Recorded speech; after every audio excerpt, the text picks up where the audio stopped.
All right. Hi, everyone. Welcome to Mindgasms. I forgot to change my name for this, but no one can see it anyway. I am Andrew. I am Andrew AKA Mindgasms Mistborn. We got Mask AKA Tristram back again, of course, our resident fantasy expert from the UK.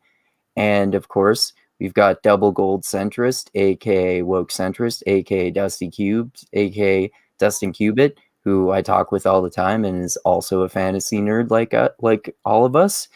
And yeah, we're going to talk about the Alloy of Law, which is book one, era two in Brandon Sanderson's kind of fantasy western Mistborn series. And there's fantasy western slow mo gun fu. There's a scene I didn't realize that I thought was funny when in my reread yesterday, an instance of cross-dressing espionage. There's some secret god presence, essentially immortal train robbers, and all sorts of awesome stuff that happens. And yeah, so to start off with, let's get your kind of thoughts on the book in general, Tristram. What do you like about it? What do you like and dislike about it in comparison to Era 1? And also in terms of how they're using the magic system differently, and the events that happen in Era 1 have basically become the legend and religion of this one. All that stuff I just kind of basically added into my question is stuff that I like the most about this. Yeah, that was a question and answer. Yeah. When I first came to this, I was not expecting to like it. Well, I mean, it was Brandon Sanderson, so I was expected to like it, but I didn't think I would like it very much because I am very much a fantasy guy. I read swords, sorcery, dragons, magic. I don't really do guns and cars and trains and stuff. That's not me. I'm not a Western guy either. So I was just like, eh. So I was concerned that the technology would put me off a little bit. I'm going to miss my swords, but the things I was looking forward to was one of the points that Brandon Sanderson had always said he was going to do is that Scadrial, which is his most Earth-like world, it's not Earth, just to be clear, but its most Earth-like world.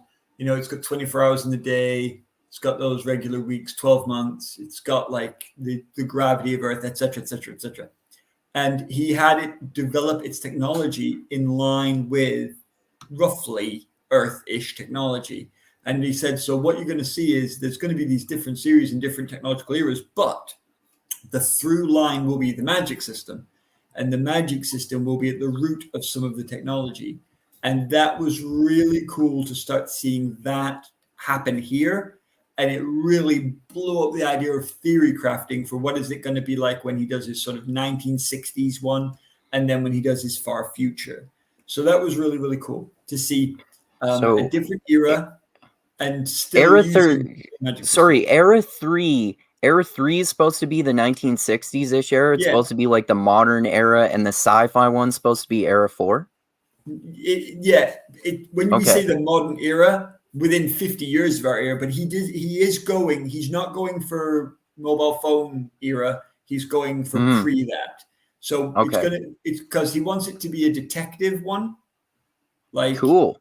like a serial detective series, and so that's harder to do, or it has to be done very differently in the era of future tech, which is what we have now. Um, Cool. so I don't think you'll see like computers everywhere, for example, in that series. I don't think that's going to be a thing. Anyway, it doesn't matter. But so that was what I was looking forward to. I love some of the stuff he did, like Twinborn. What a cool idea that is. But also, Mm-hmm. how it's a natural progression from what's come before. Like he isn't like just pulling stuff out of his ass. It's like, yeah, I've established this, and now I'm using it in a new and exciting way.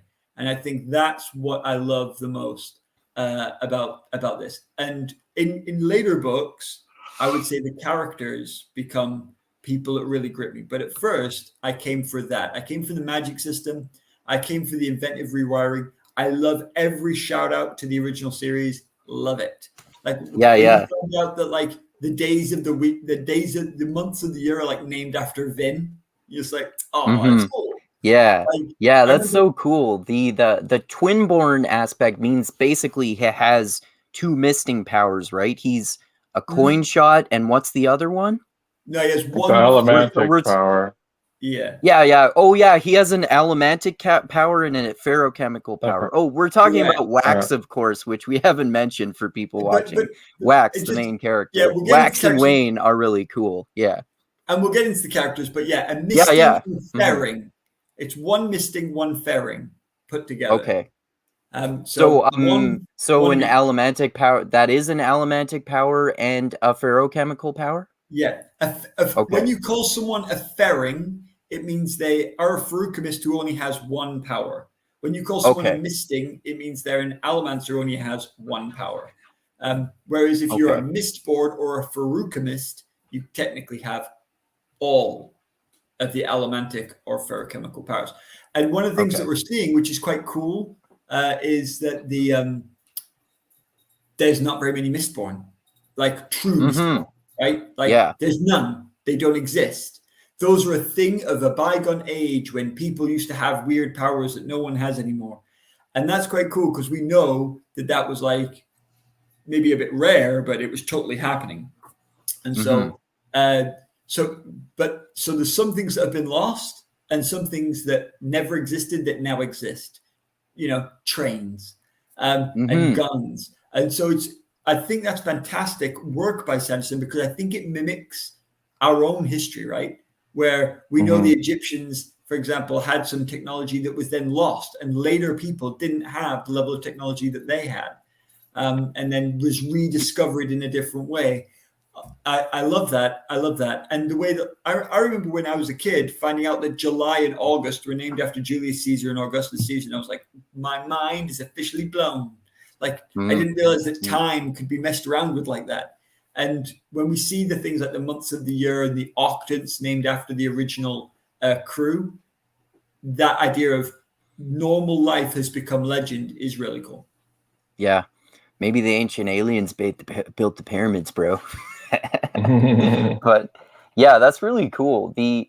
And as we've talked about with the previous books, I noticed things as I always do that I didn't notice the first time. One of them that I thought was really cool was I noticed, oh, Harmony, which is Sazed, aka the combination of the shards of ruin and preservation, which are the shards of Adonalsium. He gives Wax what is obviously Vin's earring at one point, which I totally missed the first time I read the book. And all this is stuff with Sazed being into it and adding in more characters like Kelsier from the first series. And yeah, like having Vin and Elend and people like the original crew being these religious figures and the survivor and having this religious cult. That's a really cool aspect of this book. Survivoress. Yeah, the Yeah, the city's name survivors. is Yeah, based off of Ellen's name, like the big yeah, city that they live Elendil. in.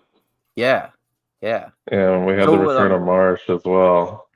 yeah, yeah. So tell us your thoughts in general about the book, Dusty. Well, I did like the upgrade and thinking about what Tristram was saying, like just taking a look back at the previous series where we had like these extremely powerful allomancers, and now we have some that are less so powerful. And if we think about Harmony, like his job is to like balance the world, and it looks like in this world they're balancing like the high-powered allomancers of the past with technology so that everybody becomes kind of equals instead of having like this ruling class with all these crazy allomancers and powers.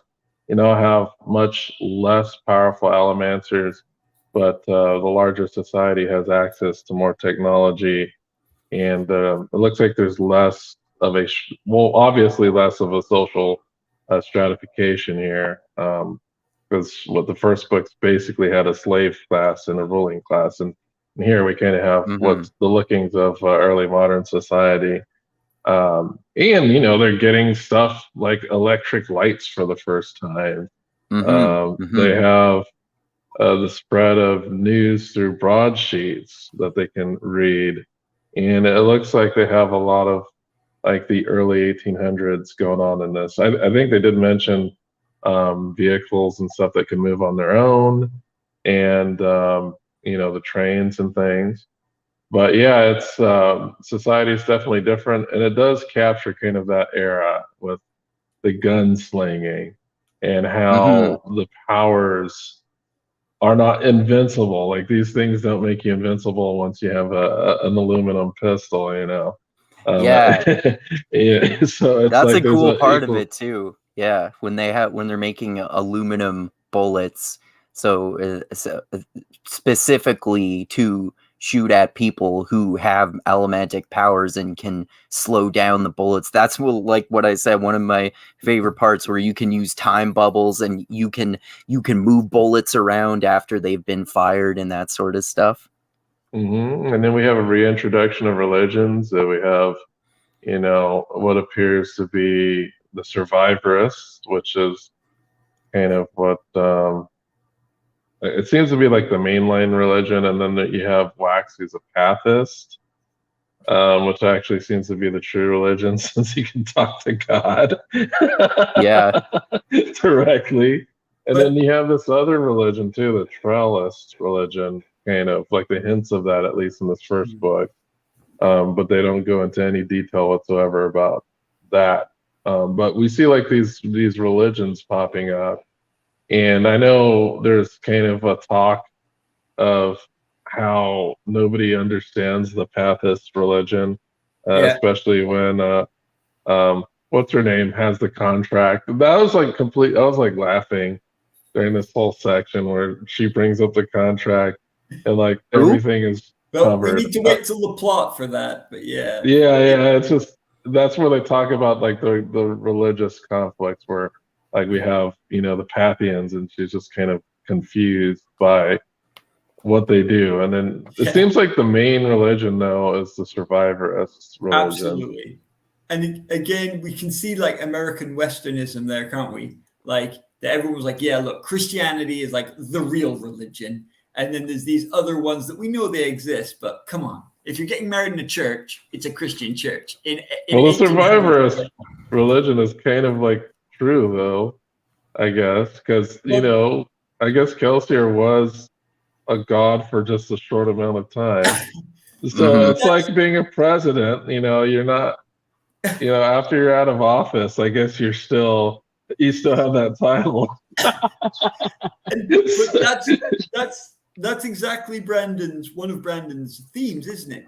That if someone has enough power to be God, does that make them worthy of worship? And so is God like worthy of being worshipped as a god, or is he just a super powerful version of us? And if so, does that make him right? And this series, we're not going to get into it in just this book. We can't. But one of the things that this book introduces is a couple of those plot points. For example, at one point, they tell you a couple of things about the Pathians that make them hard to understand. One is they worship a god whose pretty much only rule is that you don't worship him. That's from the text.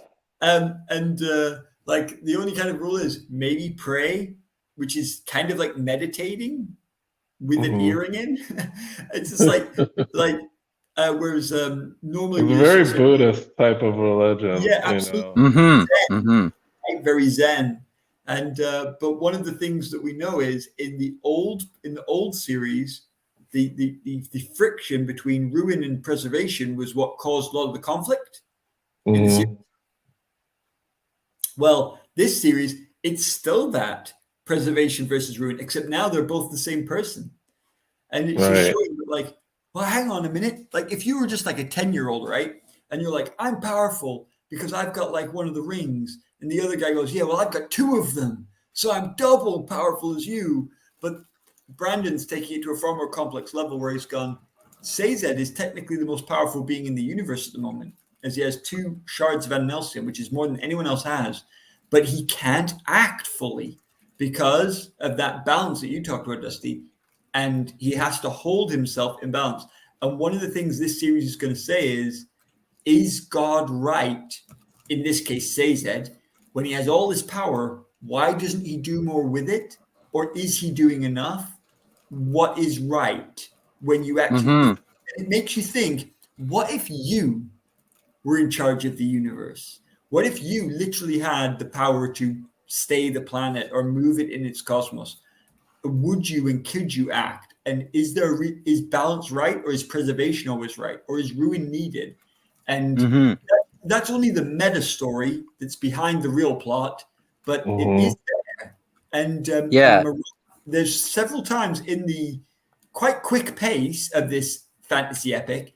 It is quite quick paced for Brandon as well, but there's 2 or 3 times where like they pause and have these conversations, either with Marasi or with God himself, where they consider the concept of that, and I think it's brilliant. I'm in for that kind of discussion, especially because Brandon doesn't give his answer. He doesn't say, and by the way, Harmony is right, or by the way, Marasi is right, or by the way, Wax is right. And he has great people who believe different things. Right. I think even the second book is so contentious when it comes to that as well. Especially with Harmony. And it's like, oh man, that stings. But we can't talk about that until after we... So, should we talk about the plot? I just like just before we get to that though, I really like what you mentioned about the gods too. That's what one aspect of Brandon Sanderson's writing that I really like in general, in the Mistborn series and in Stormlight Archive and the Cosmere in general.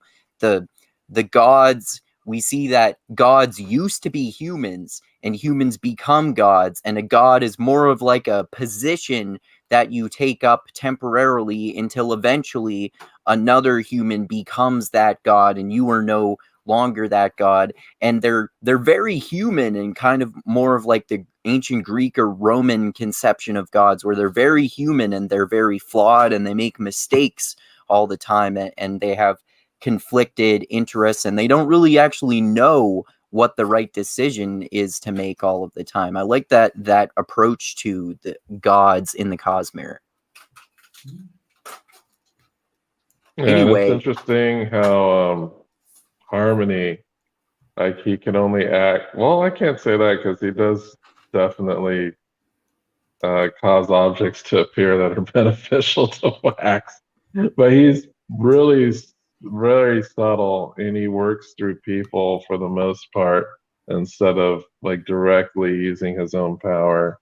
I'm guessing it's probably pretty difficult for him to directly use his own power because of the rules that are set upon him, which is why he's typically acts through people like Wax. Like, Wax, why aren't you doing anything? Like, I sent you, didn't I?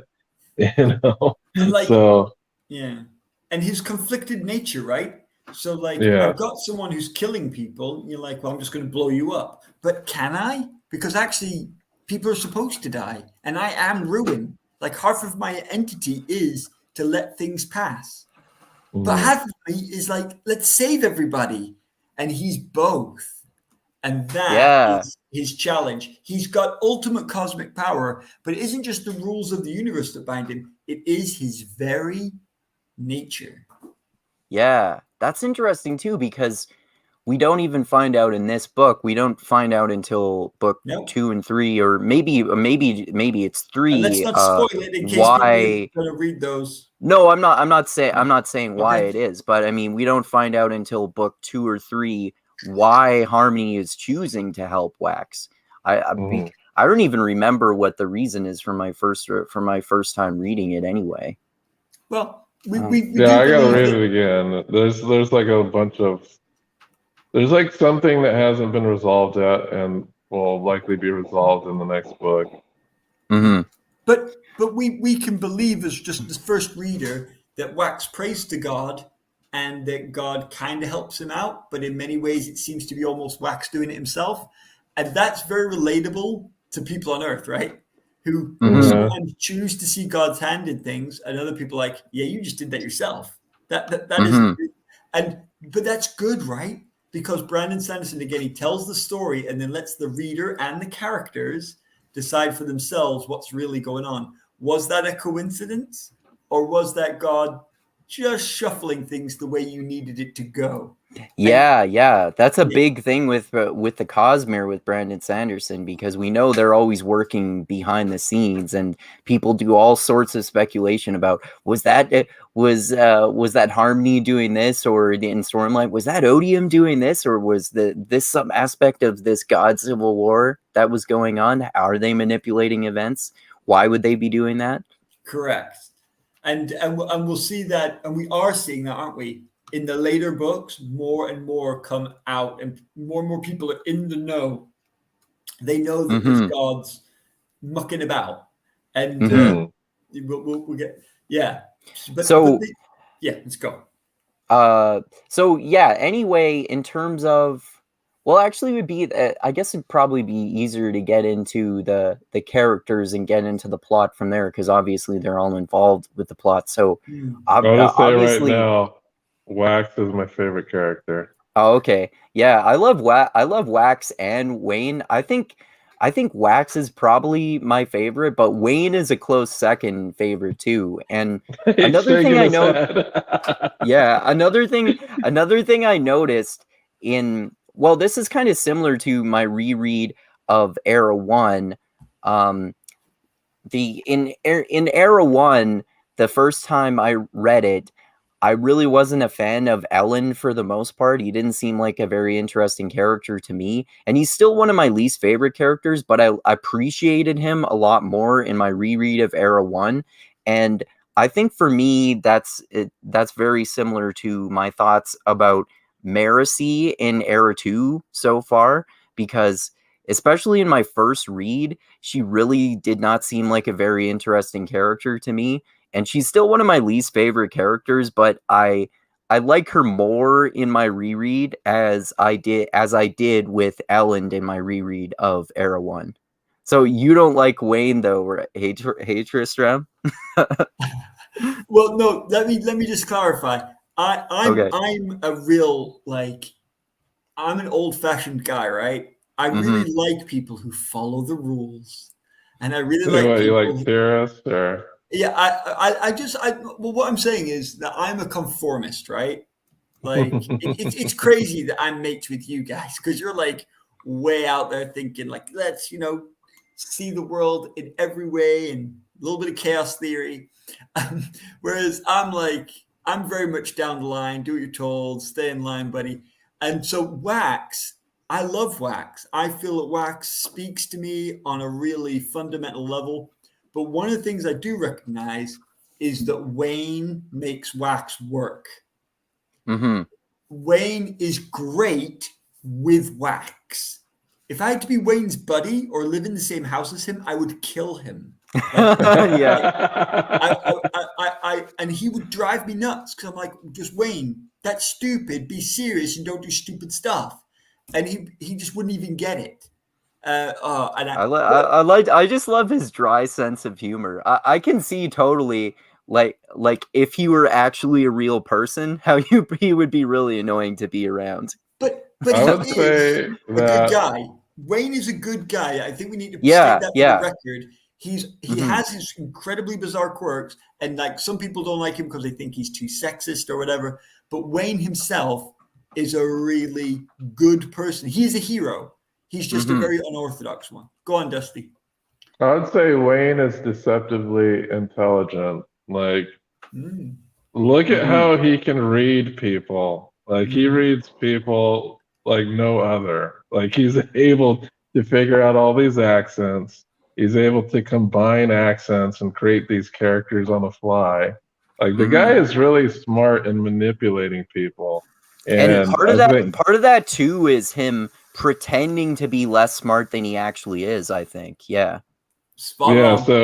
So he's like really deceptively intelligent. I think one of the places you really see this is when he goes into the constable's office and he plays every single person in that office. and gets what he needs. And he manipulates like the bad guys into giving up themselves to the good guys. And it's like, man, this guy just walked in there like nothing, deceived everybody, got what he wanted, and left. I was And like, only man, this guy is crazy. and the cool Mhm. thing is as well, only a tiny bit of what he did was magic. Like at one point, he stops time so you can have a quick conversation where the guy outside can't hear him. But almost all of it is just, as you say, purely his skill with people. And sometimes I don't even think Wayne realizes how clever Wayne is. I think Yeah, Wayne because he's doesn't kind think of he's like a buffoony James Bond type of character. Yeah, he You kind of know, is. but he's definitely like really good with, I guess, spycraft and disguises and stuff. But he's such a buffoon. Like And he's he's like, way less serious than James Bond too. yeah, for sure. one of the other things about Wayne that I think is worth mentioning is that he is just someone who constantly urges to action. See, one of the points of Wayne in this book is that Wayne is the instigating incident in many ways. Like, I know Mhm. we have the prologue, but then he comes back and he's just going to be back and try and be a good lord and try and make his people survive. And Wax would have been a good house lord. He would have been. But it's Wayne coming back that goes, let's go save some people. Let's go be heroes. And it's Hmm. him who provokes and pushes and forces the story to move. And I think that is vital. Do you know that like Wayne was the main character at first? Oh, he No, was? I No, didn't I know didn't know that. that. When he first wrote it, it was going to be a short story about Wayne, and then he realized that Wayne didn't work on his own, and that he was just terrible on his Oh. own, and he couldn't work as a main character. He couldn't be the lead man, but he would work great as to push off a lead man. And so when he inserted Wax, that made Wayne work, and he loves Wayne. He thinks Wayne's super quirky, but he needs Wax to work and to not just be super Wax annoying. is the straight man. He is. But can I just say one of the things I think Wayne is like a stage magician. And like, Yeah. so, when the stage magician asks for a volunteer and they bring them up on stage, and then it looks like they're doing the act to the volunteer, right? They're trying to trick the volunteer, but they're not. They're actually tricking everybody. Everyone Hmm. watching them, they're trying to trick you, but by looking at the volunteer, they make you think and look at the volunteer as well. And so you get lulled Yeah. in and don't see what they're doing with their other hand. And Yeah. Wayne does the same. Misdirection. Wayne does the same. He does it naturally. He makes you think, oh, like the cops think he's working on the Vanisher, but actually, like you said, Dusty, he's fooling them as well, just with a longer con, and very very clever. So I love that about Wayne, and I love the fact that Wayne is also used by Brandon to introduce us to new metals. So we're Right. introduced to bend Hmm. alloy with Wayne. We've never seen that metal before. Yeah, Yeah. that's a good point, actually. I was just thinking it'd be fun to talk about the characters in terms of the differences between their magic and how the magic system has differed between Era 1 and Era 2. So what is the difference exactly between Wax and Wayne's magic powers exactly? I think I Wayne know can Wax is a Mm-hmm. he can. crasher. Oh, Yeah, okay. Wax is a crasher. So basically, we know from the original Mistborn series that they used to think that there were 8 metals. What we now know is there's 8 octants, but in each one there is a pushing and a pulling. So there's 16 metals, basic metals. And so those 16 metals can be used in allomancy, they can be used in feruchemy, and they can be Hmm. used in hemorrhagy. And they do slightly different things depending on which of those versions of power you're using. Remember, all 3 of these powers now belong to Sazed because he is Yeah. both halves. You know what's So it's all, crazy, huh? Tristram? They introduced a new alloy, but we don't know what it does in Feruchemy or the other one. But that's we only because that's see. a god. That's because that's a god medal. So Bend is a god medal? No, Bend alloy is it? That's in the 16. Okay, but what about Bend used in Feruchemy, or Yeah, Bend used in the other one? we do have that information on the Allomantic chart that was released with the leather bound. We also have it on the hemallurgy table. Oh, so you know what it does. So if you go on the internet, that stuff is available to you. If you I don't know what it does. It does some pretty crazy stuff is the answer to that. But the point is so that this, I mean, if we get into an allomancy chat, Dusty, I could be here for the next 3 hours. But basically, there is a lot of stuff that happens, and there's some things that we know what it says, but we don't really know what that means. What does it mean to be able to store fortune? No, I guess it'd be like the Domino character from Marvel. Well, maybe. We know, for example, that Wit... You mean like luck? You mean like she has luck? Kind of. But we haven't really seen it used, Andrew, so... So it'd be like probability, you know. Well, Wit says he uses fortune to be at the right place at the right time. And if you've read the Stormlight Archive, Way of Kings and stuff, a couple of times Wit is just in the right place and knew he had to be there, but not exactly why. Like when he picks up Yasna and when he sees Town, and it's fortune. Anyway, can't get into that. That's a massive, massive sidetrack. But the point is the 16 metals, and they're grouped in 4s, right? And so Bendalloy and cadmium, its opposite, work differently. And one of the key things that they do is they are temporal metals, so they mess with time. And so in Bendalloy, you can pop up a bubble, and in that bubble, time runs fast, which means you could do loads of stuff while everyone else outside is experiencing time in a slower way than you are, which is super cool. So that's he's called a slider for that reason. And so he can throw up these bubbles, and that allows him to do something really, really cool, which is be a fist fighter in a gun world and still be awesome at it. Yeah. Because Brandon, that's so cool, because it's also cool that when you put a time bubble up, it means that within that time bubble you can't shoot bullets into it or out of it, because the time affects the speed of the bullets too much. So if you shoot inside it and the bullet tries to go out of it, it would be moving too slowly outside of the bubble. And then if you try to shoot inside the bubble, it won't work, because the time within the bubble distorts the time so much that it's slowed down before you shoot the bullet inside to the bubble in that part of the world. That's a really cool aspect of that. Yeah, it gives him the ability to dodge bullets, basically. Yeah, exactly. Yeah. But the one of the things that's really important about it is also it gives him a chance to do Brandon, and he can heal. He can heal. Yeah. Brandon uses it for loads of different things, doesn't he? He uses it for quick costume changes.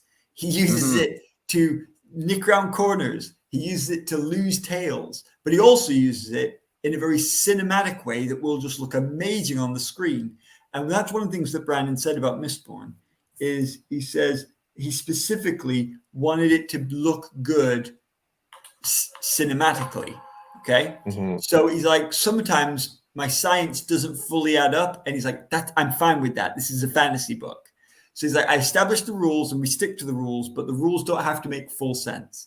And he said, Bendel is a great example of that, because it just shows that Wayne can go put up a speed bubble, fight this guy with his tonfa sticks, then roll out, time comes back on, gets the neck,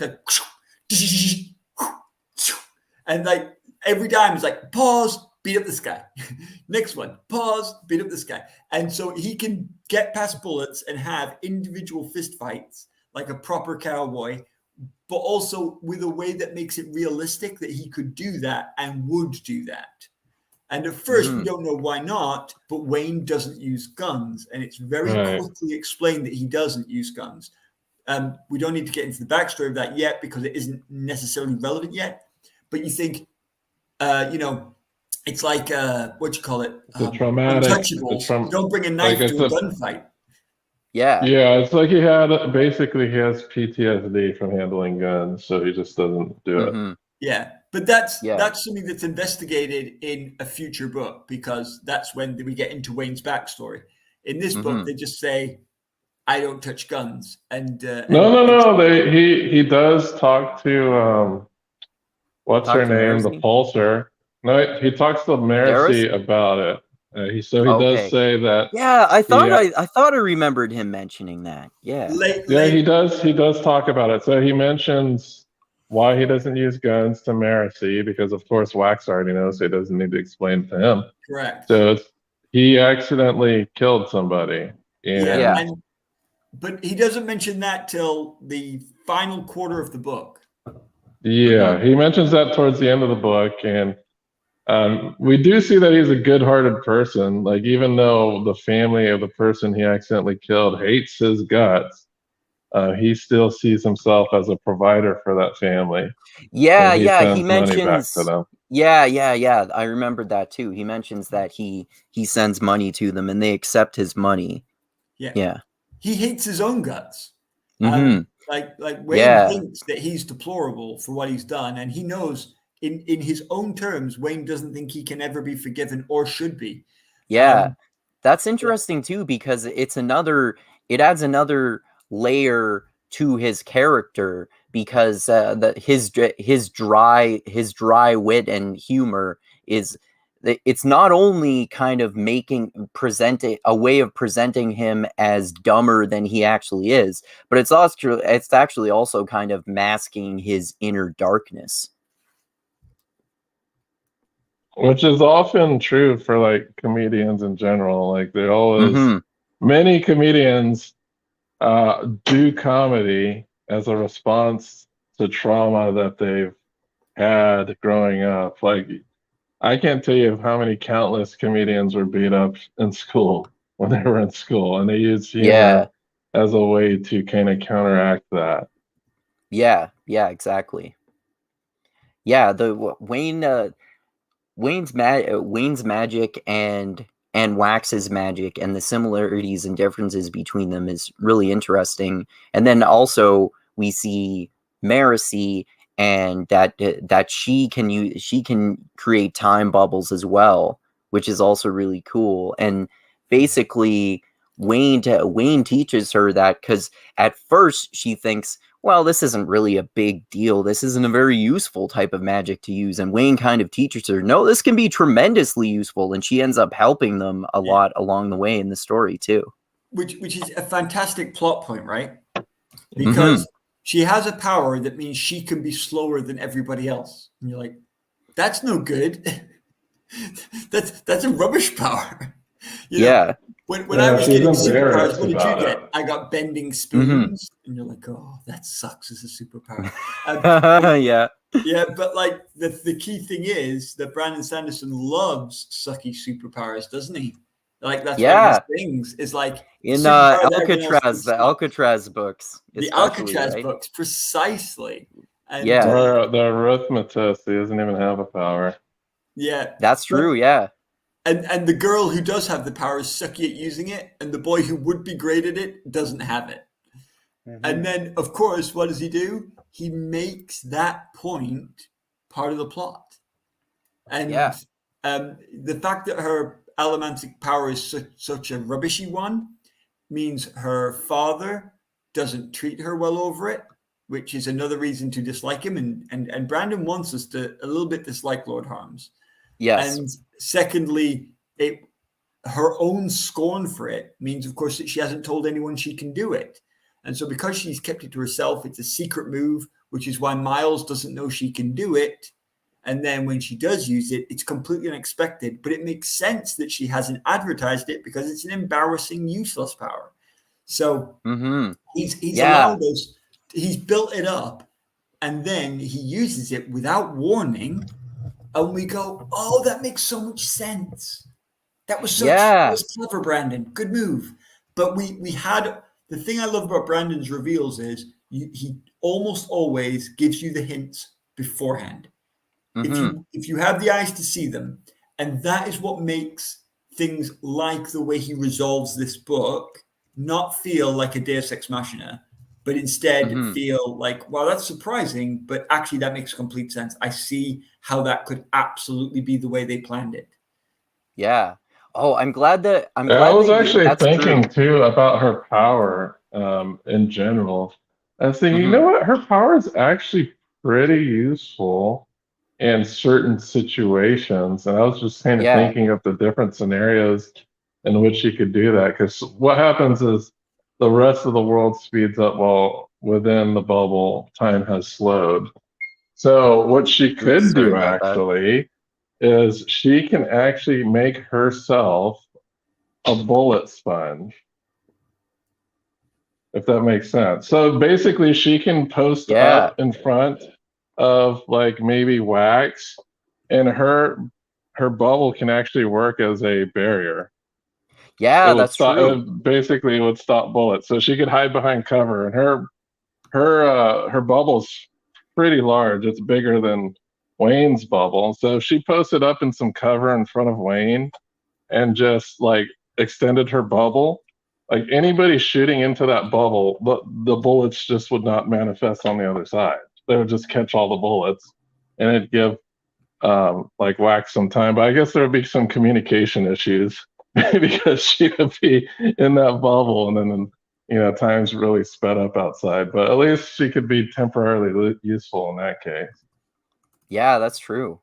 Yeah, that's a really good point in terms of how the plot shows that her magic is so much more useful too. And I'm glad that you mentioned Miles as well, Tristram. And in terms of we're talking about Marasi, obviously Marasi is related to Wax heavily in terms of the plot, and in terms of the magic system, that's very interesting in terms of the plot, and for Miles, and in terms of the magic, because his magic is, I think, the most interesting part, or at least one of the most interesting parts of the whole book, and especially when he's fighting Wax, and basically Wax, Wayne, and Marasi have to figure out a way to work together to outsmart him in order to surmount his power, because he's the most powerful mortal person in the book, at least other than Sazed, of course. And his power is really interesting. They say he keeps 30 metal mines on him at once, and basically he has the sort of healing power, but it's magnified 1,000-fold. So with most people who have that same power, if you shoot them in the head, they'll still die. But he'll survive a direct shot to the head, or even we see later on during the train heist, basically, that he's lighting a stick of dynamite right in front of him because he knows that he can survive a direct blast of dynamite right in front of him too. So yeah, Miles is really interesting, and Wax being engaged to Marasi, who we find out at first we think it's his cousin, but then we find out it's his half cousin. Both of those aspects are very interesting and central aspects of the story. Yeah, it does open up some interesting things about Allomancy itself. I know he's kind of like a miniature Lord Ruler in that respect, where his Yeah. immortality is Just the there, gold but bit. just the Just the gold gold. part. But Yeah. that actually makes some interesting implications for the rest of the series of seeing some possible double metal twinborn. Compounders. Yeah, Yeah, compounders. that's So what we that's what he's called. I forgot what the word was. He's a compounder. That's Yeah. what makes his magic so much more He's a powerful. blood Yeah. Yeah, it's maker, but he's also a compounder. invest, and ingest. So wait, So could you guys clarify the details Yeah, of what that means exactly? I'd love to. Okay. So basically, as a Feruchemist, one of the things that you can do is store. So gold stores health. So that means if Wayne is ill for a while, he can store up his health and then use that health all in one go to get some serious healing. So if I've got a cold for 3 weeks, I can then heal a scratch instantaneously by putting all that healing from all those weeks straight into that moment. That's the Mm-hmm. power of Feruchemy. And technically, Feruchemy is unlimited other than by that balancing. So if you're ill for 17 years, you could just cure anything in 5 seconds. But normally the balance is you've got to be ill, right? All that time in order to stop the health. What Miles is a compounder, which means that his allomantic power is also gold, which means he can imbibe gold and burn it as gold. And so when he does, he can then store that in gold metal mines. But what he can do also is he can burn his own metal mines and get a release of extreme amounts of power. So what Miles has been doing is he's got gold in him all over the place, some of them buried in his skin where they can't be got at or removed from him or even pushed on.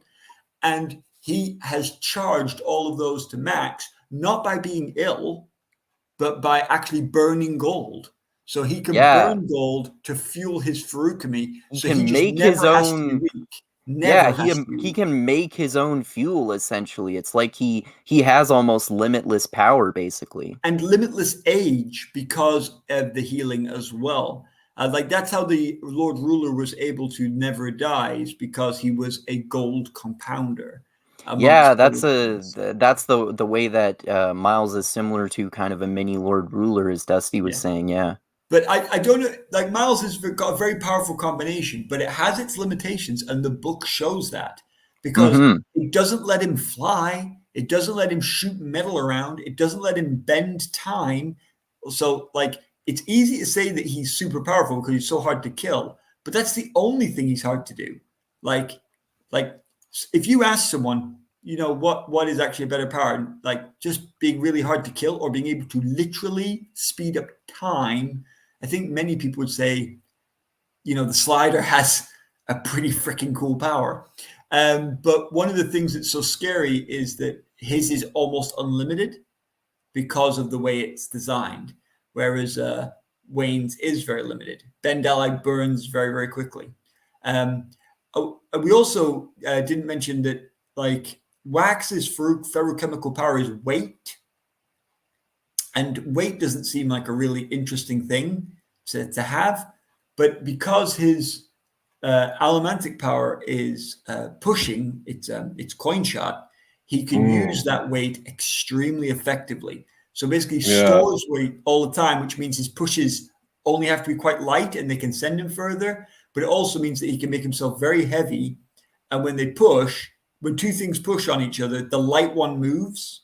So if he's heavier than the thing he pushes, it moves. And if he's lighter than the thing he pushes, he moves.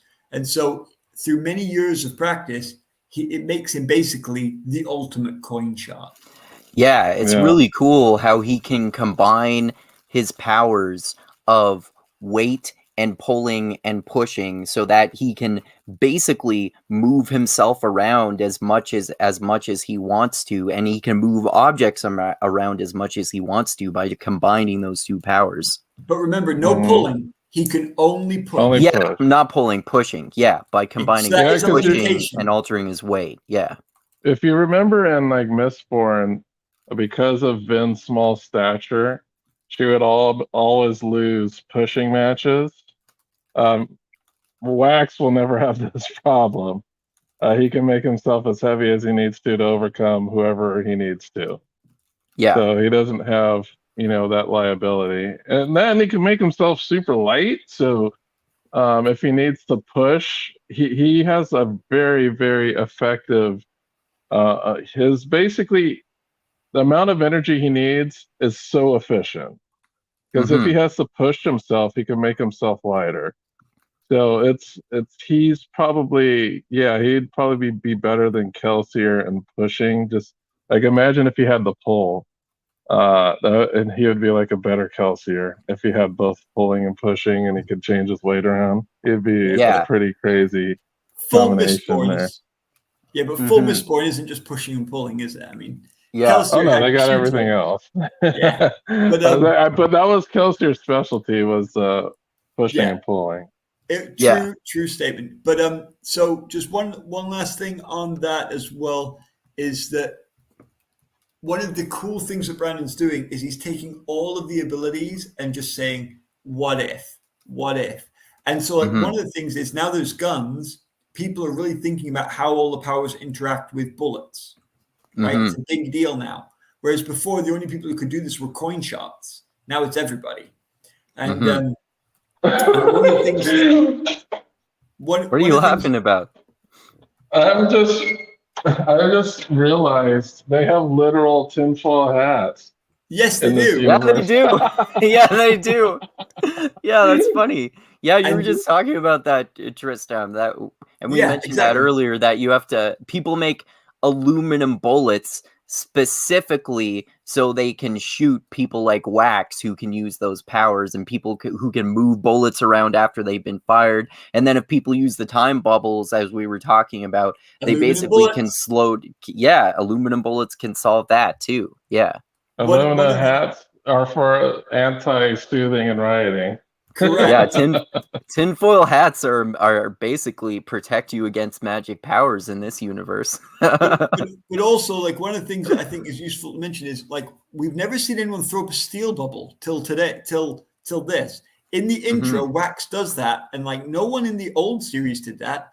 So he figures out that by slightly pushing with metal in all directions at once, if anyone shoots a metal at him, it kind of pings off in weird directions. It's not perfect, but it's a little bit like a force field. Wax has developed that himself. So every time we get a new book, they try something a little new with their abilities. And Brandon is urging us as readers to think, what could you do with these abilities? I've given you some very specific rules. You can't, so you are restricted, but that's what makes it exciting to think, ooh, how is Wax going to use what he's got to win? How is he going to outsmart Miles? Because he's going to have to. And that's the clever thing for me, in the way that the powers are used, in a way I enjoy more, if I'm honest, than things like Gandalf's magic. For Yeah, me, the I Yeah, there was prefer one thing that they this. explained about that bubble is that there's some type of instinctual element because he doesn't Absolutely. affect the metals that are on his person. Correct. So right. he has some type of talent because he doesn't do this consciously. Well, and there's Oh. something else that is interesting, which is, for example, Brandon frequently likes to throw in something a little extra, doesn't he? And like, so in Stormlight Archive, you have two different powers, the Knights Radiant, but they have two powers, and they have a something extra that they get from the combination of the two. And I think it also might be that Wax has something that's come from the combination of his two twin-born abilities. But it could just be that Oh, Wax is just legendary. It could just be that he is just such a natural coin shot that he's, I don't know, figured it out through feel. You know, like an artist more than like a mathematician. well, Yeah, he's a that's cool. I like ridiculously that. good, like, marksman. Like, one of the shots he pulls off is like, are you kidding me? He basically redirects a bullet in midair. He shoots a bullet in midair to redirect it to a headshot. Yeah. And Miles basically like affirms, yeah, you're like the best shot I've ever seen in my life. I was like, I had to rewind that part. I was like, how did he do that? I listened to that a couple times. I was like, he redirected a bullet by shooting it, but he did it Yeah. because he's able to push bullets faster. So I was like, okay, he pushed the second bullet faster than the first, and the second bullet caught up to the first bullet and hit it Yeah. just so that it redirected it towards a guy's head. That's Yeah. That's ridiculously so crazy. cool. Yeah, that's why too, like I still think that I like Era 1 overall more than Era 2, but some of the stuff that they do differently, like we were talking about in terms of how they use the magic system with new technology, is so fascinating to me, and I love it. I love how they use the magic system in terms of guns and shooting and bullets and all that kind of stuff. It's really awesome. Yeah. What did you think of the female characters? Because the female characters are quite different. Because Yeah. Wax and Wayne are like lawmen, right? They're action Mhm. heroes. Marasi and Steris are very different. Steris in this book is is only just being developed. Like she's very, very new. We don't really get in, which is also perfect because you wouldn't, with someone like Steris, you wouldn't get to know them immediately. But I'm very interested what you think about Marasi, because Brandon said that one of the things that he was really trying to do with Marasi was write a strong female character who wasn't necessarily just a straight up action girl. Because when he'd done Vin, he tried to make her a really strong female character, but to do so, he made her into like just a kick-ass character, right? She can just beat the crap out of everybody. That makes her strong. But like he wanted something with a little more nuance, and he also realized that when he made Vin, he made everyone else in the crew male. And so he's like, I want to do better than that. You know, I'm a better writer now. And what do you think? Do you think he managed to, without making Marasi like not only a top fist fighter, crack shot, and like powerful and bodacious and, you know, confident, because she isn't confident in a lot of ways. But do you think he still managed to make Marasi feel like a strong character, even though she wasn't necessarily kicking trash and taking names?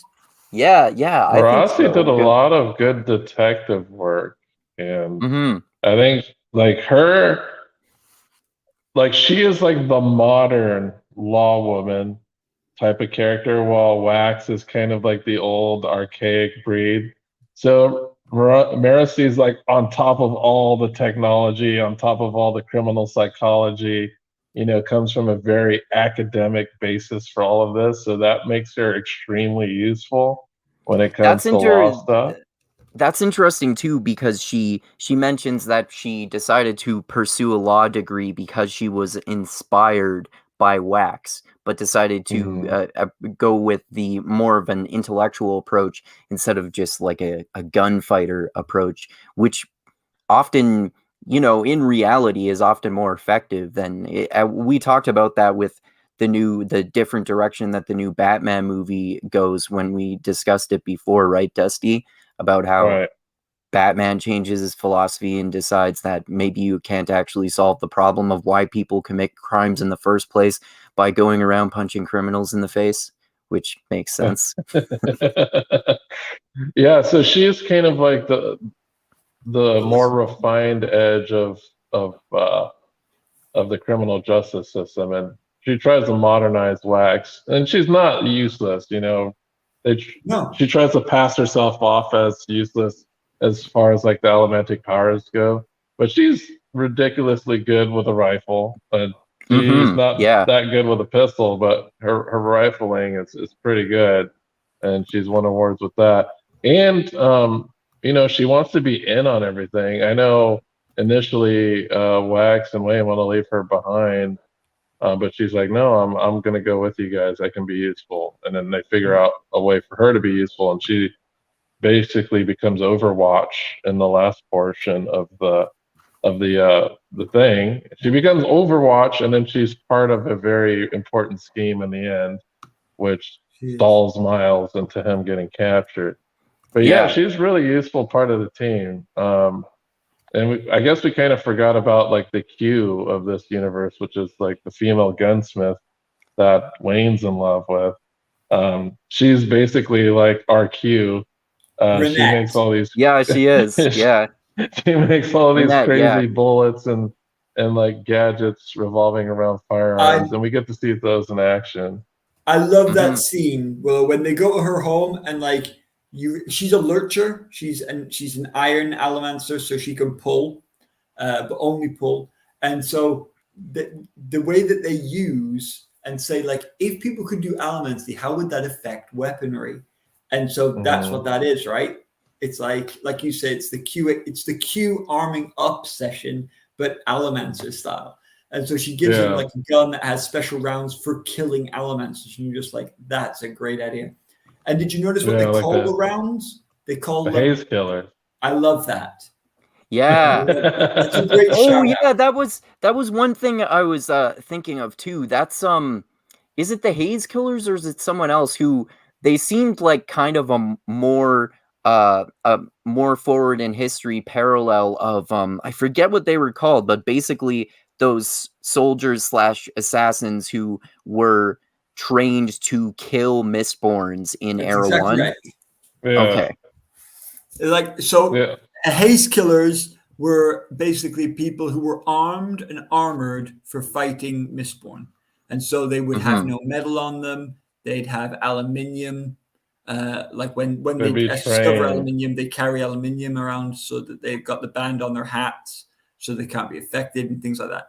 So that's what a haze killer is. But she calls them haze killer rounds because even though haze killers in the modern era look very different from the haze killers that were running around House Tequil and House Set back in the day, they're no longer guys with wooden sticks. But the cool thing is that that it still has that meaning, and that's a great way of showing that things from the past survive, but they change in their meaning as they come. And so no one knows why they're called haze killers anymore. All they know is that when you say the word haze killer, it means anti-allomancer. And Right. and so she's got these gunshot things that specifically kick the trash of allomancers, and she calls them haze killer rounds. Yeah. Freaking I awesome. think that's cool too.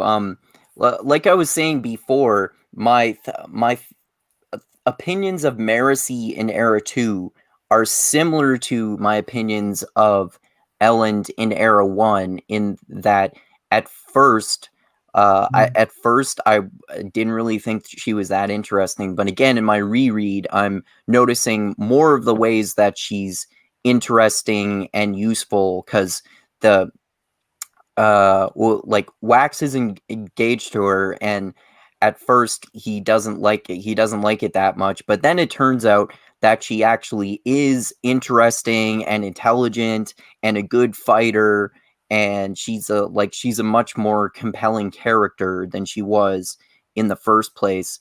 And it's also interesting too in terms of the characters. There are pros and cons to there being less characters in their crew that's going along trying to solve the problem, which is good in one way because it's easier to remember, but less interesting in another way because there's less of a dynamic between multiple different characters. But then also some of the lower number of characters perhaps means that they can be more fully fleshed out. Like some of the secondary members of the basically heist crew in the first book that goes on to the sequels in Era 1, we don't really get into that much of the details of all of them. We don't. Clubs, Ham, we hear almost nothing about them. They have a couple of idiosyncratic things, and then that's that. We only get more about Spook because of book 3, right? Where he gets his own like subplot. But I absolutely agree with you, Andrew. And I think I love. Can I just say that the rereads helped me more with this one than with any of his other series. For me personally, I struggled to get into this series the very first time I read it, and I've read it now I think 5 times. And as I read it more, I like you, I've enjoyed it more. And like little things like when she says to him, because he kind of thinks the Roths out there beyond Elendil, that's like the lawless land, and she's like, actually, the Roughs are better protected than you think. And he's like, what do you mean? He's like, there's more lawmen to individuals in the Roughs than there are here. And you're like, what? That can't be right. And I bet that's true in America, for example. I bet if you're living in some town in Wisconsin that has one sheriff and a deputy, you've probably got more lawmen per people than you have in New York City, where you've got dozens of police precincts. Just because of just the sheer population thing. Yeah. In New York, I think there's over 1 million police or something like that. Yeah. That's a lot. Yeah. It's just, but also an enormous population, right? An enormous population. Enormous. But when you look at that, I think that's a really fascinating discussion, and how she talks about how housing has a bigger effect on crime than policemen. And like Brandon's taken that from actual statistics in real life. And I work in housing. That's my job. And it's really interesting to see how you can change an area by putting money into it, not to actually fight crime, but just investing money in the infrastructure of the area, and crime itself decreases as a result. Very strange, Mhm. but really, really interesting to look at. And so that isn't the point of the plot, but I love how Brandon has Marasi make these points that are salient points and show that she is switched on with her thinking. She really Yeah, is. And yeah, for sure. what do you guys think of the minor love triangle thing that they tried to set up? No, I didn't like that at first, but I love it now. I love it. I love it. I love it. I still don't like that, but Oh. again, I like it more in my reread than I did the first time. That's with the Q character. What's her name again? Well, it Oh just no, seems no, like Marasi was like the perfect person at no, first no. for Wax. It Are just you talking seemed about like that. Steris? Yes, Steris, Okay. Marasi, and Wax. That's the one Mhm. that I noticed more so actually too. Yeah, still I still am not a fan of that, but again, I like it more in my reread than I did the first time. I'm very rarely a fan of these things, but because normally I'll tell you why I'm not normally a fan. Normally I'm not a fan because I'm someone who very much believes in things like commitment, and so I find people who are like, "Oh, I can't pick which boy I want to sleep with." I find Yeah. that like I need to have them both. I find that just like selfish and narrow-minded, and I'm not free thinking enough to enjoy these storylines. But but what I like about this one, especially with the books that are to come, okay, this storyline makes way better sense and tastes better in the mouth once you've read book 2 and 3. Okay, Mhm. so Marasi is just looks perfect for Wax. She's studied his whole life. She sees him as an utter hero. She's got the intelligence to match him. She wants to do what he wants to do. They both want to make the law a better place. They both want to make the world a better place. They're both action people, but they're both clever. He's like a scientist, a detective. She's a lawyer turning into a cop. They're just brilliant. They're perfect for each other. This should work. And but it establishes at the very beginning that her cousin, as we then find out her sister, Steris, is engaged to Wax from the very beginning because it's a marriage of convenience. Her family are new money. He's old money that has no money left or reputation. So he needs her money. She needs his reputation and name. Okay. So it's very clear they have a contract and it's a real contract. It's like Yeah. Sheldon That's Cooper, Amy hilarious. Farrah Fowler territory. And but she's totally accepting. There's not going to be any love in our relationship. You'll sleep with me this many times till we have a kid. Yeah, that's many of times per week. And then you can do what you like afterwards. I fully accept that I won't be good enough for you to, like, you'll want to bang other women for Yeah. sure. If it's Kind of more thing. than The 3 mistress times a clause. week, then you can get mistresses. And it's just like, and like some people reading that will be thinking, this would be cool. Yeah. But for someone like me, I really think, if you're in that sort of committed relationship, even if you've, for whatever reason, you've agreed to it, as long as it's agreed, you should be loyal to it. And the thing I like about it is that even though Wax recognizes that Marasi is well into him, and he recognizes that he feels something for her, he does say, no, I'm not going to go down this road.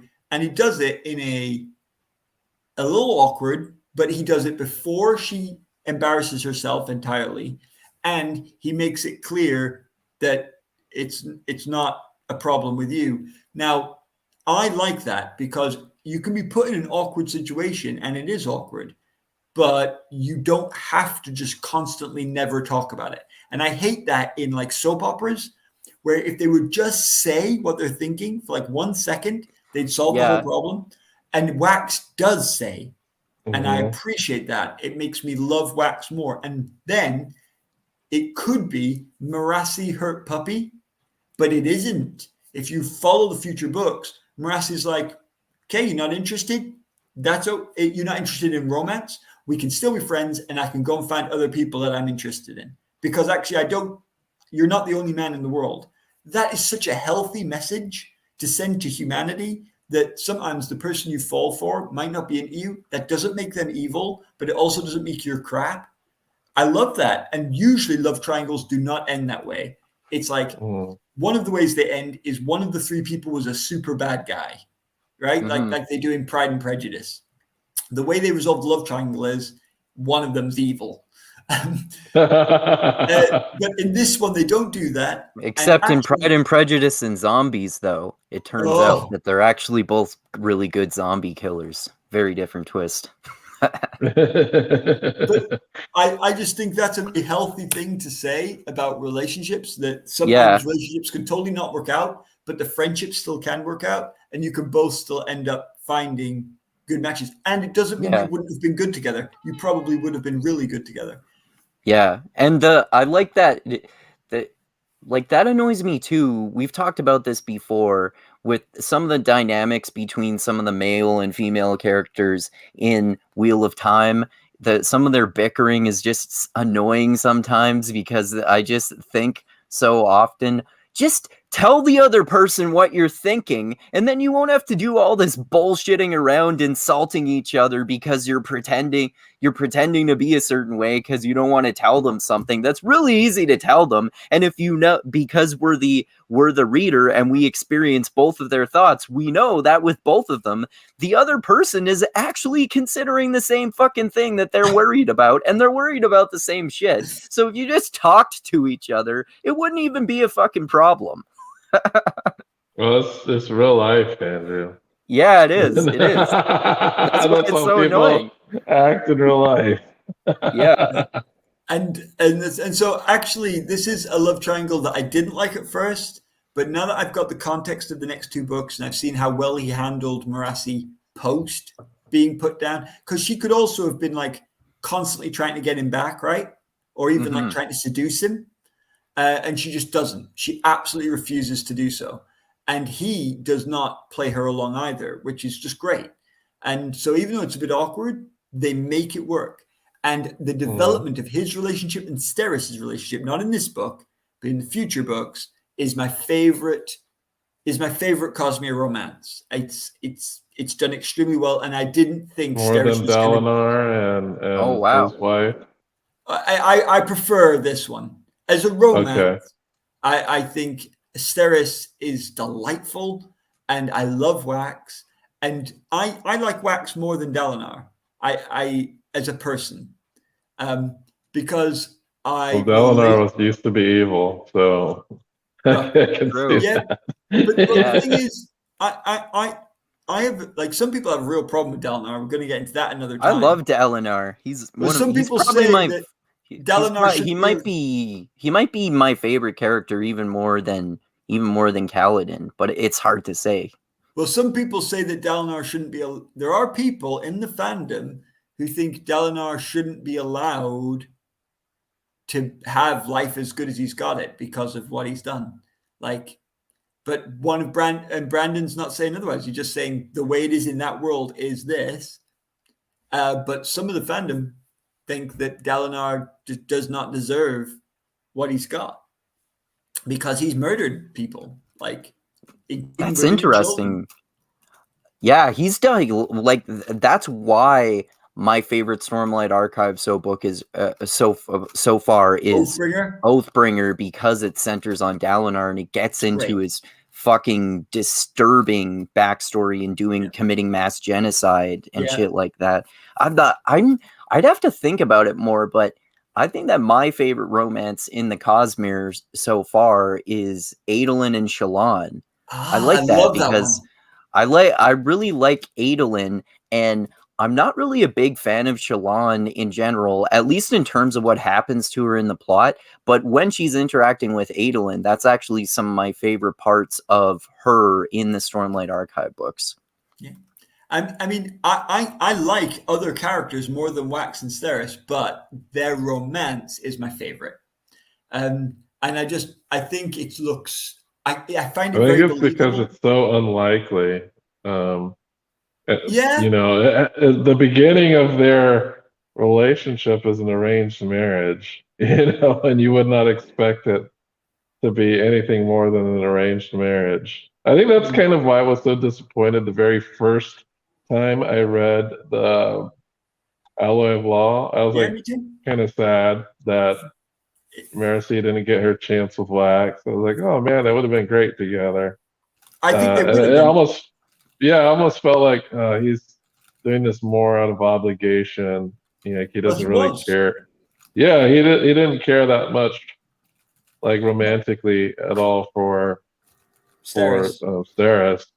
Hmm. And I was like, oh, that's sad. He's not going to be happy. This is messed up. But yeah, it ends up turning out well for him, actually. So Actually, though, that brings me to one more point that I think we should mention just before we go into something like the finale, which is, what do you think of the use the of the uncle. prologue to introduce and set up Lessie as his instigating incident? That's a Initiating. good. That's a good. I'm glad that you mentioned that because I was just thinking it would be good too because we didn't really get into the No. plot yet, and that's the very start of the book. I think it's great that Alloy of Law starts out that way because it just instantly establishes the tragic backstory of Wax, where we see that he basically accidentally killed his, I don't remember whether it's his former wife or his former Yes. girlfriend, Well, but they got married. They okay, I so think Leslie is his former wife then. Okay. at least in his opinion, I think they did like a quick sort of gunslinger wedding, like out in the roughs. But yes, she's definitely his wife, and they use the term wife.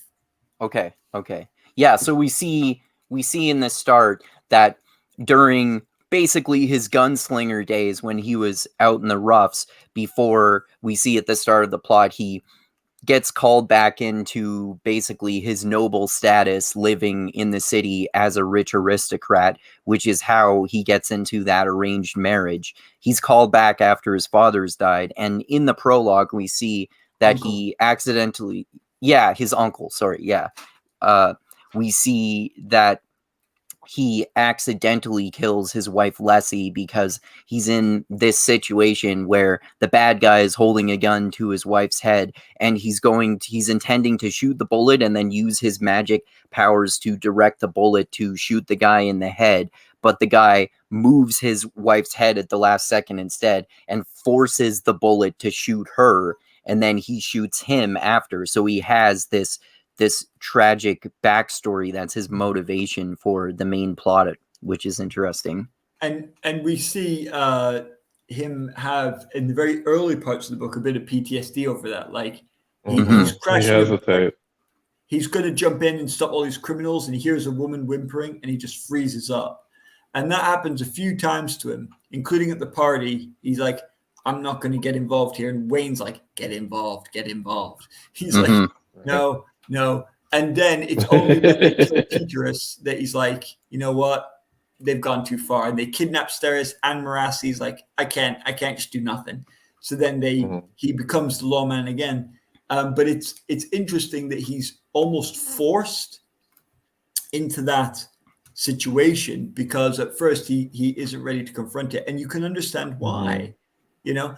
And then, of course, what happens at the end is someone is holding Marasi in exactly the same position. Yeah. Like, the trick shot. And can he do the trick shot? And obviously, one of the things that Marasi does, though, is as the hostage, she gives him the opening because he freezes. Like he's like, I'm going to kill her if I fire because that's what happened last time. But she has learned from her training that if the hostage resists, that causes loads of kidnappings to fail because of her statistics. So she resists, and it wouldn't be enough on her own, but she can break away for just long enough to give him a clear shot. And my goodness, he takes it.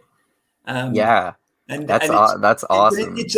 It's what you call it, catharsis, because he's now confronted the situation that was giving him nightmares, and this time he didn't miss. It's like Spider-Man No Way Home, where like Garfield gets to catch her, and this time she doesn't die. And you're like, yes, this is what I need in my life. I haven't seen that yet. Oh, I won't tell you who, why, or where, but watch that movie, Andrew Mindgasms Spider-Man Parker. Yeah. That is a great movie.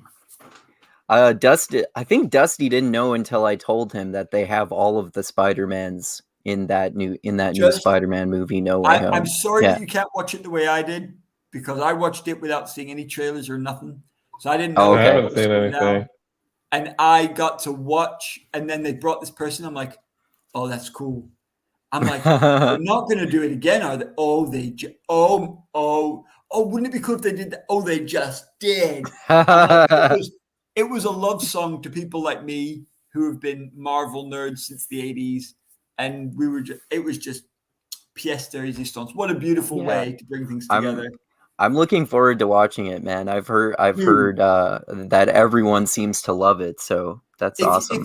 If you like Spider-Man movies in general, you will adore it. You will adore it. Sweet. Anyway. All right. Sorry. Go ahead. Can we mention the butler? Yeah. Yeah. Butler. He has an interesting role in this, actually, right? Yeah, the assassin butler. Yeah. So Butler did it, total cliche. But the thing that's cool is the butler's a terraceman. So like no one suspects the terraceman butler. And then one of the cool things I like about this guy though is it's like he's a reluctant assassin. Like he tries to persuade him, why don't you just not be a cop? Because he knows if you go after your uncle, I'm gonna have to like stop you. Mm-hmm. And he doesn't get him because he's just like been bribed or whatever. He's still loyal to his husband, to his uncle. And like Wax thought he was super loyal to him because he knew he'd been always loyal to the family. So like the Vanishers couldn't have bribed him, but that's because they didn't need to. He's still working for for the man he was always working for, the man who was working for many, many, many, many years. And I thought that was a really cool little mechanism. And I love the fact of the way it happened. So he brings in the teacup with the poisoning. Yeah. And but he only brings in one teacup. And there's 3 of them. Yeah. And you're like, that was a clue. That was a clue. And then Wayne, being Wayne, steals the teacup and drinks Wax's tea, which he shouldn't do, but Wayne's Wayne, so of course he does. And then Wayne starts dying, but because Wayne's a blood maker, he's the only one who could possibly have lived. That's so clever. And then he sets off, he's like, tries to shoot with a gun, doesn't work. But like, he's brought the poison, he's brought the gun, and he's brought a bomb. I mean, this is a smart bad guy. Yeah. Really smart bad guy. He knows that if he tries to take on Wax fairly, he's toast. So he tries to not do so. And like so often you have bad guys who just do stupid stuff, like announce to the hero with superpowers, excuse me, I'm going to take you down, but allow me to list my powers first. Yeah. but in this case, he totally doesn't do so. I totally buy it. Very realistic. And when the bomb goes off, I'm like, wow. And then how does Wax save them? I love this. With his weight. How cool is that? That like it's not the super jumping around power or the speed power. It's Wax makes himself so heavy they go through the floor. Freaking great. I want to see that on screen. Yeah, that would be so cinematic too. It would. And then Wayne gets burnt skin peeled off his back, and then Marasi almost retches. Yeah. that will also be cool to see on screen. Yeah, it's so cinematic, like we were talking about.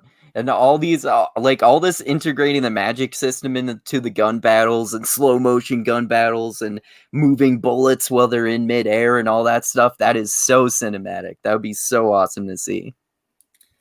And so the Vanishers, of course, are your typical cowboy gang, but this time with like powers and aluminium bullets and a vanishing train.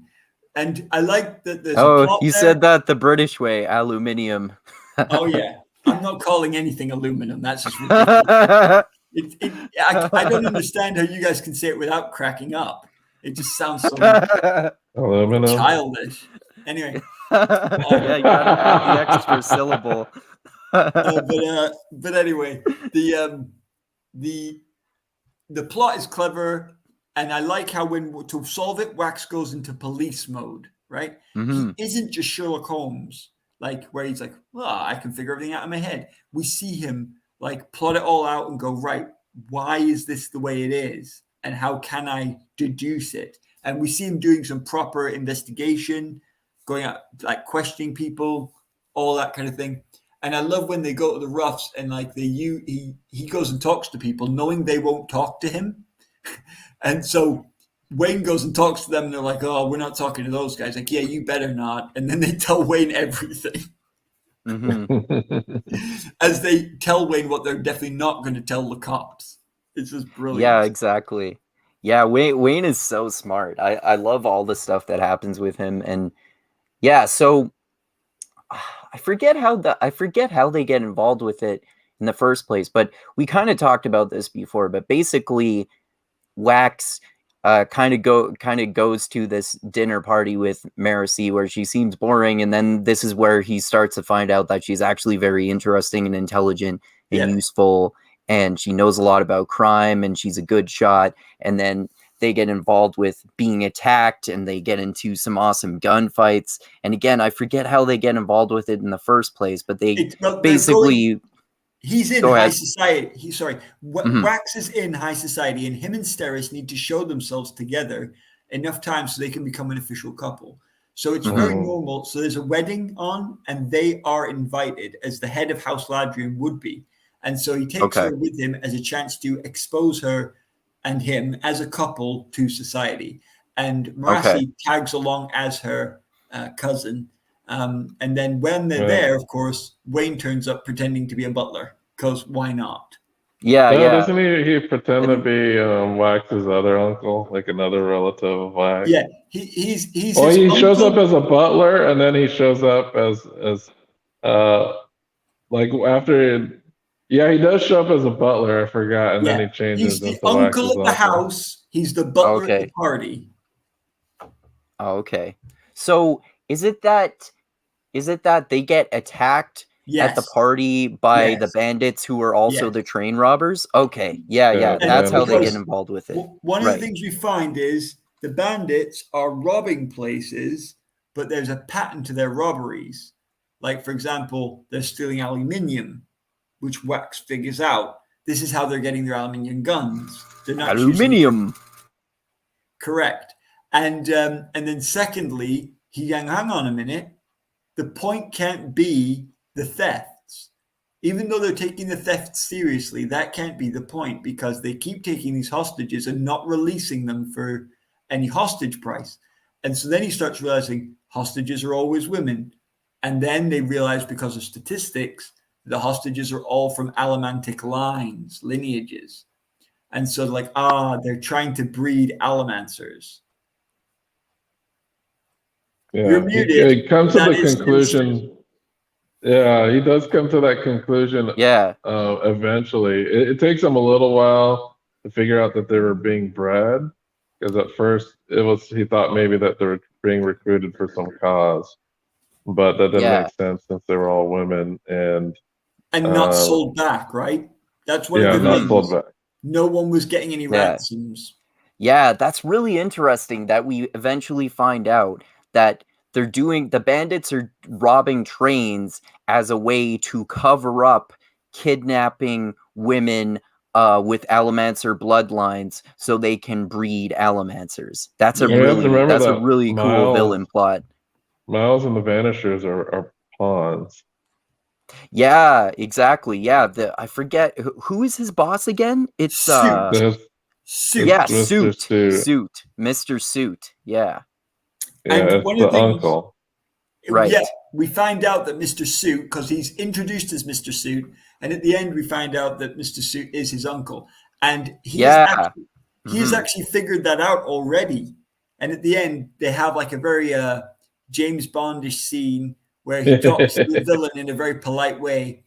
And I do love that. They're in the train and he's like, "Uncle, I'm going to get you." And he's like, "Actually, no, you're not. Because even though you're better with your gun and you're better with your powers, actually, I'm untouchable." Ha ha ha ha. And and then he seems to lose his rag and he tosses over the table in like a fit of pique. But then we find out that he actually used it to nick his book, which I thought was so clever. And Wayne's like, "How'd you get it?" He's like, "Did you do a shoulder bump?" He's like, "No, I did a table sweep." And you're like, "Oh my goodness, you crafty little git."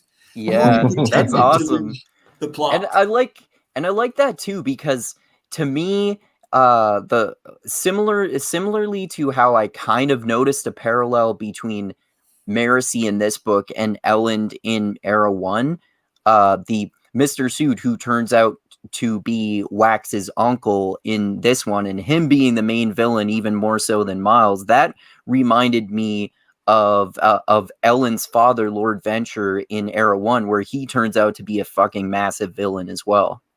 Yeah, you hear about him in book 1, and then in book 2, you're like, oh, you're really bad. You're not just bad, Yeah. you're really bad. What did you think? We hear about Trell. Well, only right at the end Mm-hmm. from Miles, right? Mm-hmm. But Yeah. we don't explain anything with Trell. He doesn't explain it, does he? It's very No, oblique. he just says the name, Yeah. but he doesn't really Yeah. say anything about it. But Yeah. but we've What were heard. you- Also, Did you guys know that there is a character in White Sand called Trell? No, I didn't. There is. And that makes me wonder if Trell is going to be one of the avatars of autonomy, the Shard. Don't know that. Oh, That is that's an interesting speculation. theory. So why do you think that? Well, autonomy's planet is Taldane, which is the Okay. white shard, the white sand planet. Okay. Okay. So the shard that gives that planet its power is autonomy. And we know that autonomy is making avatars. That's canon. So we know that's already happening. So seeding avatars around the Cosmere. We know that someone was messing with god metals and power on Scadrial, and it wasn't Harmony. So it's got to be someone Harmony level. So in other words, Shardik. Oh. We know it can't be Odium because Odium's trapped in Roshar, where Stormlight's taking place. And so process of elimination to an extent, that seems the most likely. And that's and I've read all the White Sand comics, and there is a very innocuous character that has almost nothing to do with the plot that they point out, and he has his own page with his own picture, and they tell, oh, it's Trell, and you're like, I wonder why he got a picture when he's so unimportant. And you think, oh, that's very okay. like when the carriage driver is called Hoyd, and you think this carriage driver is not very important. I wonder why they bothered giving him a name. And you're like, oh, because he's called freaking Hoyd. Yeah. So that's why I think what I think. Okay. That's a very interesting theory. I never thought of that before. If in 10 years' time you find out that Trell, the god who's trying to mess with Harmony, is actually a avatar of autonomy, I want you to go, Tristram Johnson. I'll raise a glass. I'll make a video about it. Tristram was right. Clever freaking nerd. I'm not the only one who thinks so. Obviously I'm part of Discord chats on the 17th Shard and stuff. So a couple of people have thrown around that theory. And I'm just Did you not watch their last video because it was about the Stormlight 5 prologue? And I know you guys said you don't like getting spoilers for stuff that isn't out yet. I have not watched the Stormlight 5 prologue video, but I am going to get all 4 of the secret novels, and I have watched all of those because Sweet. I'm pretty stoked. So you got the Kickstarter.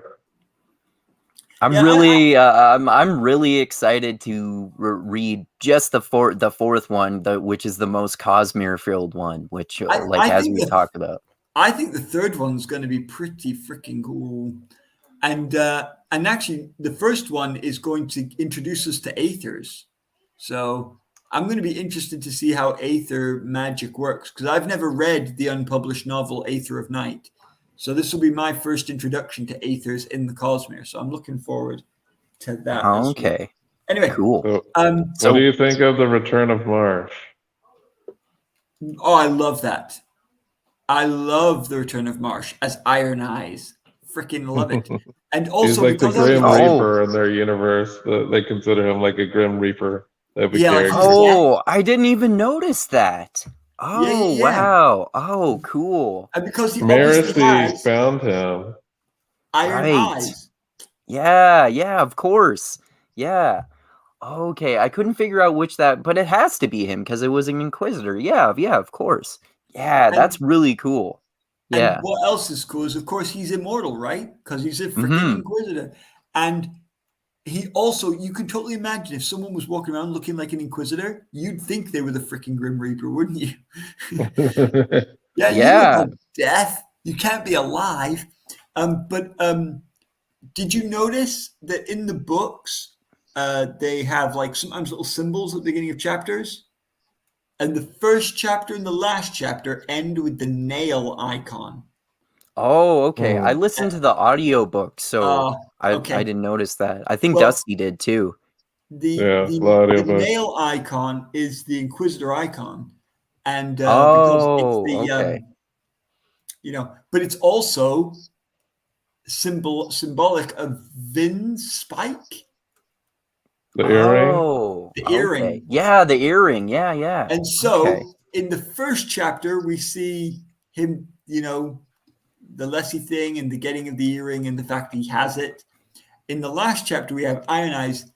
And what does Iron Eyes do? He gives Marasi a book.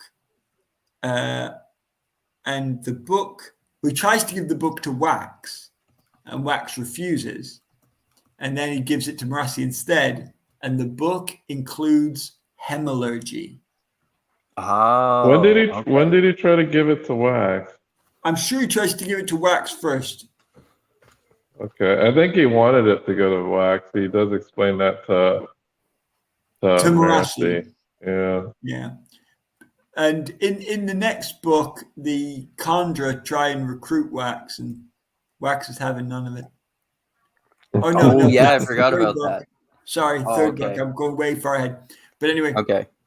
but Okay. also we do find out, like when Wax tells us in this book that someone came and gave him the earring. Mm-hmm.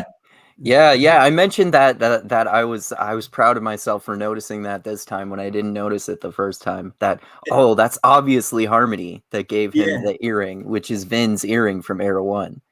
And well, Harmony's doing it via Milan, who is one of the Khandra. And Oh, Milan okay. is the young Khandra that like Tensoon works with at the end of Era 1. She's like the young one who's now like 5 centuries old. Mm-hmm. But like, I think that's so cool that they have these sort of the Khandra and Marsh, because they're immortal. They're the characters that bridge the series. They're in both, and I think Yeah. that's really cool. Yeah, I love all this larger Cosmere stuff where they're integrating characters from Era 1 and like they eventually integrate characters from Mistborn into Stormlight Archive as we Yeah, see. and And I vice bet versa. We'll yeah, see it like I all. was just going to say we know now too that they're going to integrate characters from Stormlight Archive into I think is it going to be in Era 2 book 4 or is it going to be Era 3 of Mistborn that they're We're Brandon already Sanderson? seeing a lot of crossovers in Era 2, Book 3. When we get to that one, Oh, we'll talk about okay. that. But there's a Okay. lot more apparently in Book 4 because he didn't want to blow it wide open because he needed to have Stormlight 4 first. Because Okay. Stormlight 4 obviously has big reveals about Kelsier, and Mhm. so does Era 2, Books 3 and 4. So Okay.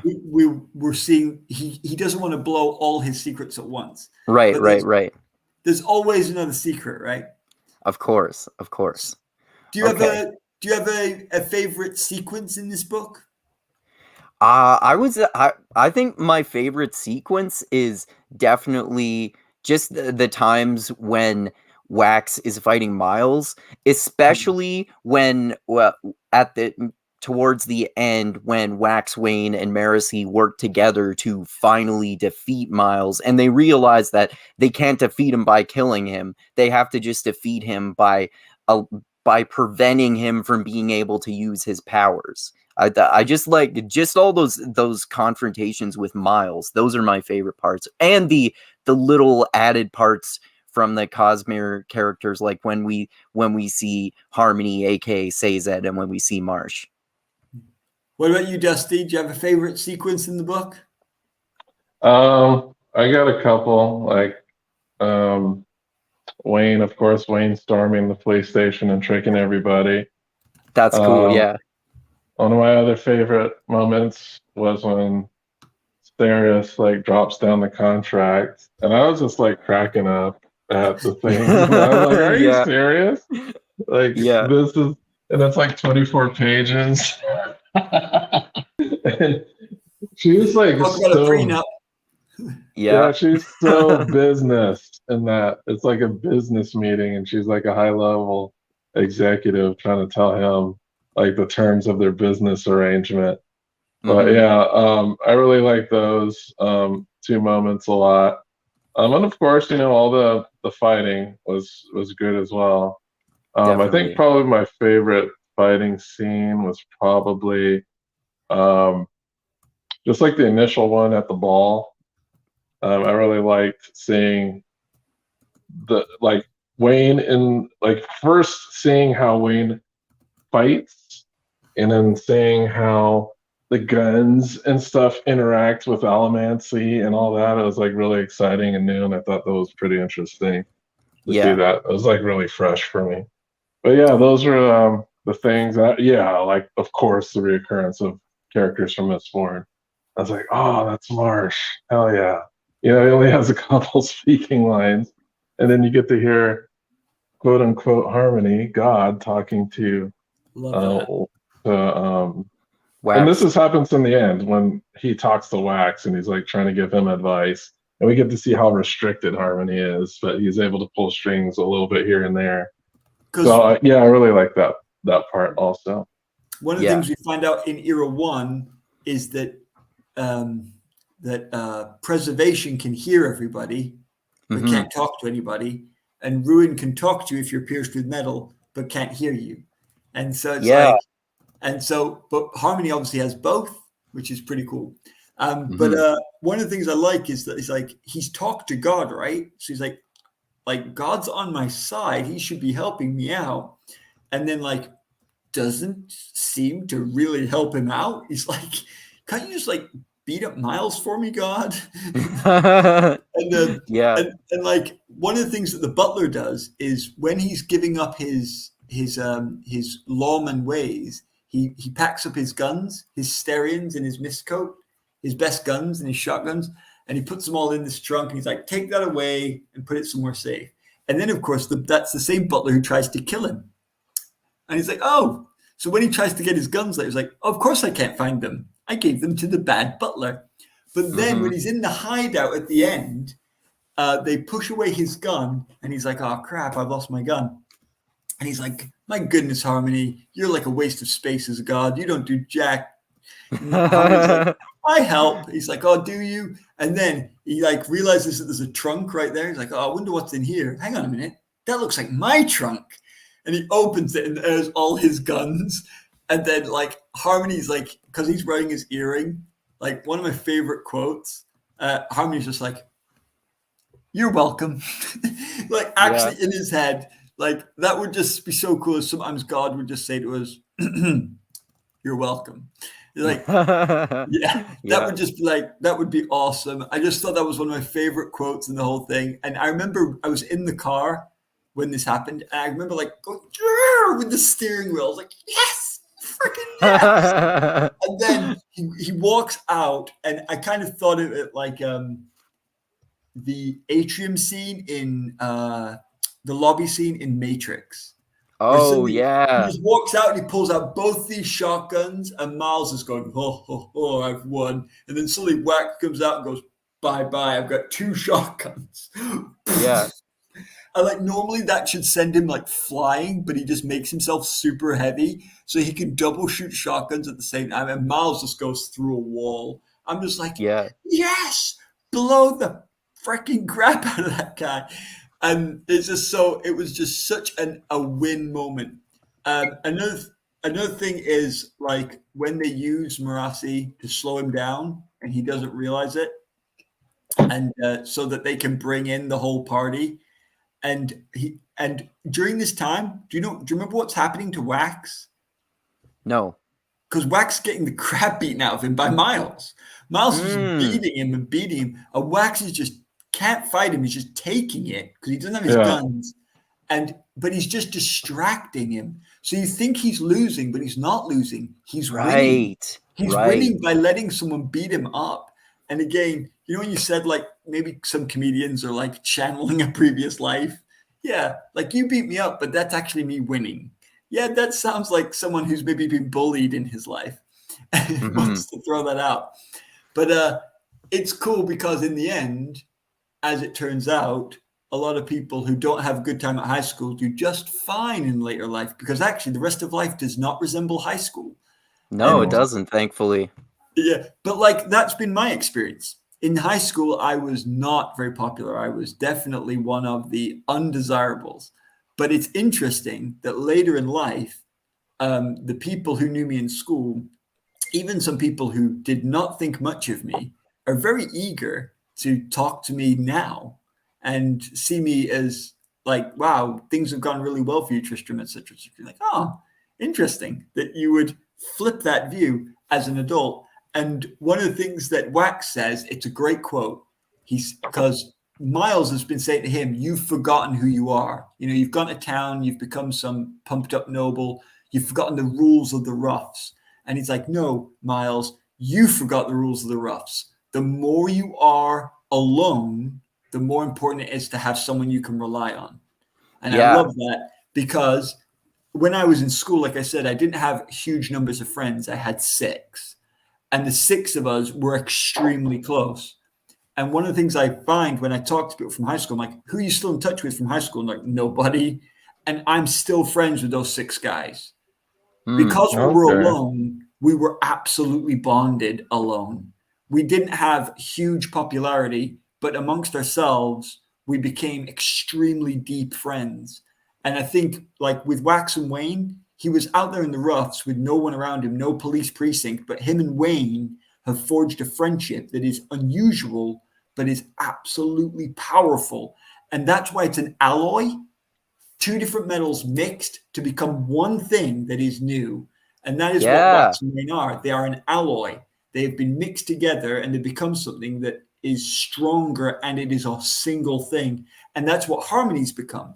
He's mixed ruin and preservation and become an alloy of something new. And it's not 2 things anymore. It's one thing. And Miles has tried to do it alone and has failed because of his aloneness. All he needed was someone outside the bubble to say, oh, he's standing still, he's in a cadmium bubble, and shoot Marasi and game is over. Yeah. So Wax wins because he has friends. Yeah, that's cool. That reminds me too of how we've talked about before about how all 3 of us have similar interests in fantasy, even though I think if I remember correctly, you're more of an extrovert, Tristram, and Dustin and I are more introverted, and yet we both love reading books a whole lot. And I was thinking about how you were describing your relationships with friends after high school too. Like for me, I've always had a smaller group of friends, but still also I'm only friends with one of my maybe handful of really good friends that I had in high school, but we're still really good friends and we have a really deep relationship. And then also if you're talking about Miles, you can think about that in terms of introversion too, because if you're so introverted that you're just a hermit and you have no friends at all and you never talk to anyone, then you don't have anyone who you can trust or can confide in about your personal issues in life, which everyone has, and all that kind of stuff. And especially if you're a supervillain, you can think, well, I'm the most powerful, so I don't need anyone's help. But even though he's literally the most powerful in terms of magic, in terms of mortals in this book, one of the things that leads to his downfall is that he doesn't trust anyone. If he did trust someone, maybe that wouldn't have led to his downfall. Correct. Exactly that. Exactly that. Yeah, I was gonna say, as far as my background, it's a little bit different. Like, yes, introvert. High school was weird because I was a nerd and D&D and all that crap, but I was actually popular. And it's not because I was trying to be popular. It's like, I just was. I don't know why. Okay. You got a good And I personality. didn't hang out. I don't think it's that. It's just I was basically a football star, but I didn't hang out with jocks or popular kids. So it was just like name recognition. Everybody knew my name. I was like, Okay. "Oh, you're so and so." I was like, "I've never met you. I don't know who you are." But You play football. okay. You play football. Yeah. So Yeah.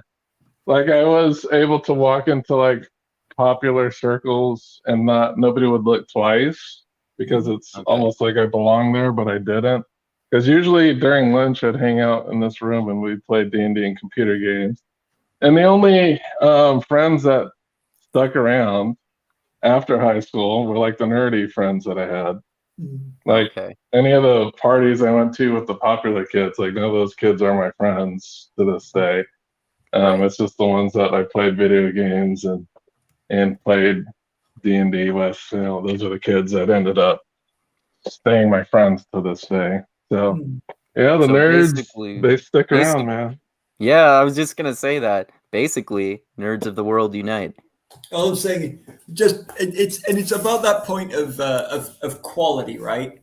Quality relationships are more valuable to you as a person than quantity of relationships. Mm-hmm. Yeah, it's Yeah. like weird. It's so weird. And high school is just confusing to me. It makes no Because sense. you have It all is. these Yeah. contests and stuff for popularity. And I remember I don't know if they do this at your high school, but they have this thing called Big Man on Campus and you get voted in. Oh, And I was really? like, yeah. And In I America, like looked in the school newspaper. I was like, what the hell am I doing on this list? Like I always considered myself unpopular. I was like, I don't know that many people. It's like, why am I doing on this list? But yeah, it was just strange that I Yeah. could walk I think among like the popular folks and nothing weird would happen, you know? whenever I think about high school, for me, I just wish I didn't care anywhere near as much about conformity and care about what other people thought of me. Because now, like as an adult, I don't give anywhere near as much of a shit, and it's so much more freeing and less stressful and full of anxiety and all that shit. but you can only be the you of now because you went through the you of then. Yeah, that's probably true. Yeah. That's what I think for sure. Like, I absolutely agree with you though. I wish I could have my life to live over, knowing what I know now. I would enjoy life very differently. But that is the nature of life, is that you get one shot at it, and that's what makes it so freaking valuable. And that's one of the things, again, going to these books, right? Isn't it interesting how much the human condition loves a story? I mean, some people like it as TV programs, and some as, chatting gossip over the fence, and some as books, and some as newspapers, and some as going to Comedy Corner and listening to bajillions of short stories. But there's something in the human experience that yearns for stories. And I think part of it is because it allows us to explore our own condition in safety. And yeah, for sure. That's one and of the like, reasons why why it's so exciting to me when people are experiencing disastrous and life-threatening consequences, or even like you're experiencing it from the perspective of a bad guy and he's doing awful things, because it's a story and you never have experienced things like that. So it's exciting to enter into that sort of story, which without the life-threatening, without the real-life consequences that you would have to experience if it were not just a story. Agreed. And it allows us to explore morality as well, because there was a time when people would have said, oh, well, Judeo-Christianity has decided what morality is. But in this era that we're in now, that is certainly no longer considered the case. And so what is right and wrong, people have to kind of decide what they think that is. And if it even exists. And like, is the law right? Because sometimes it's clear that the law doesn't seem to be right. And so books can actually pose that and say, well, what if we posit a world where Christianity never started. So some of the things that we take for granted are not taken for granted. That like, for example, the idea of monogamous relationships never became the norm, or that lying is not considered wrong. Like, lying is considered wrong in almost all base religions, and in most laws there is something in contract against lying. But what if? What if? And books can do that in a way that that we can't.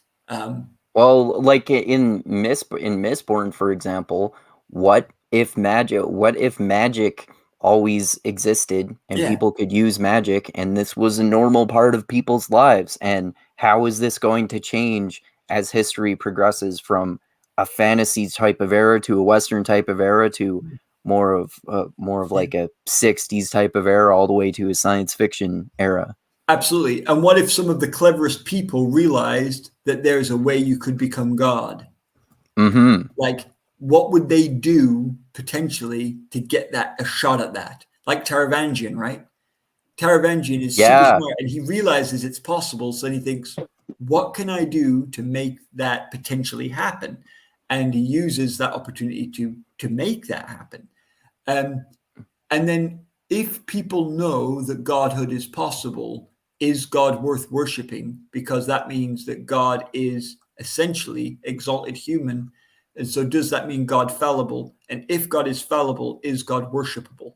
And then that's the whole extra kettle of fish. But what a great idea! What a great thing to consider, and for people to deal with and to think about, because it's worth thinking. Like, I would love one day to have a conversation. I have had this conversation before of, would law exist in this planet if there'd never been the concept of religion? Yeah, Because that's a good if question. you just if you look at history, we got religion before we got codified law, and I wonder, or like, if they'd never be religion, what would law look like? Because is murder evil? Well, it kind of has to be, right? But does it? Or do we think that because of religion predating all law? Anyway, that's not the subject of this discussion. But one of the things I think that Wax does is he challenges those concepts. We see Wax as a good guy. Wax sees himself as a good person and doing God's will. But at the same time, we'll see, especially through the next 3 books, that he begins to think, is doing God's will actually good? Even though he knows, not as a matter of faith, but as a matter of fact, because he's talking to him, that God is real. And a lot of people think, well, if I knew God was real, then of course I'd do what he says. It's the fact I don't really believe he's definitely real. But Wax is like, I know he's real, but I don't know if I should do what he says, even though I know he's real. Really interesting concept. Really interesting. Yeah, well, especially like you were talking about how harmony is the integration of ruin and preservation. So you don't know if you can trust the god because you don't know whether harmony is operating on the motives of harmony or preservation at any particular time. Yeah, but also, is ruin wrong? Like, and like, I'll be careful to make sure we don't get like a copyright strike or anything. But like, recently, people have been talking about viruses and the fact that that's caused death. And so the thing is, that's very controversial, and like, a lot of people very panicked about it. Lots of rules. But people are very politicized about the Decepticons too.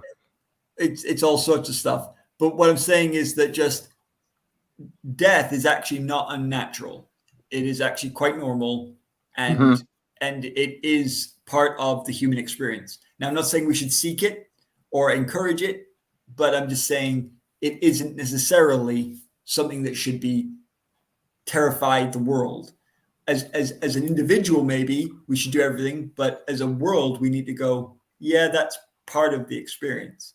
And sometimes the paralysis that can be caused by fear of that is used to manipulate and can stop people being able to actually live life. So it's an interesting balance of reason and rationality and things like that. Yeah, for sure. And the death drive and fear of death has been talked about by many people, like Freud and the psychologist Ernest Becker in his book called Denial of Death. They talk about how fear of death has inspired basically human civilization for all of human history. And other people also have talked about how this was perhaps the motivation behind religions, and some people oversimplified to say that this was the only or the main one. I'm sure it's one of multiple reasons, though. But it's interesting because it relates to, like, for example, you were mentioning whether laws could have existed without religion. It's kind of similar, but in a different way. Would religions have existed without these natural questions that we all ask about the nature of the universe and whether there are gods and morality and what happens after you die and all this sort of stuff? And if we didn't die, would there be a belief in a god? If people didn't die, like, would that even be a thing? Yeah, exactly. That's a great question. Yeah, it is. And that's why I love books, Andrew, because they can ask the crazy questions. Yeah, exactly. Because it's made up, we can get away with anything. Whereas if you say it's a real thing that you're saying, then people consider that extremely controversial. But if you knew, like you were saying, if you knew that a god was real and you knew that it was talking to it, but you weren't sure that you could trust it, would you actually do what God is literally telling you to do? That's like you were saying, that's one of the most interesting questions that this book asks. And even if God is good, inverted brackets good, right? But he actually thinks that you dying is normal. You still might disagree with him, right? Especially if the other guy, like if there's a Satan guy who's like, I'm bad, but I'm going to preserve you.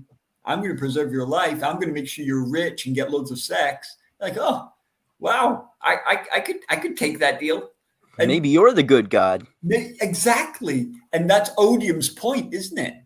That's Odium's point, is that, am I bad? I'm just not him. But who's to say he's right? If you like what I'm offering more, then I'm right. And so ruin and preservation here are fantastic and brilliant. And the idea of becoming an alloy is so cool. I love the fact that our experiences and our relationships forge us into something new, and we become something new. And we're no longer what we were. We're not even just the sum of our parts. The sum of our parts comes together to make a new experience as we are forged in life. I think that's what happens with the character of Perrin in The Wheel of Time. It's definitely what they're saying about Wax and Wayne. And he's doing it as a deliberate metaphor, hence the alloy of law. Yeah, that's an excellent metaphor. Yeah, very well said. I have two questions for you, Tristram. What do you think of the ridiculousness of Sanderson making the characters' names Wax and Wayne? I love it. I love it too, even though it's kind of cheesy. He originally came up with Wayne, and then he's like, "Oh, I'll have the other guy be Wax." And he's like, "I can't just have him call him Wax." So he's like, "I'll call him Waxilium." Then it can be Waxilium. Yeah, because then it sounds like Maximilian. I think John Wayne, the Wild West. And then from that, he's like, "Oh, Wax and Wayne, that'll be a cool play on words." And Brandon, he's a little kid inside who just loves to have his wordplay. So that I love it. But you remember, I'm like a Brandon Sanderson apologist and fanboy. Like, if the guy does anything, Tristram Johnson's going to like it. I'm too easy.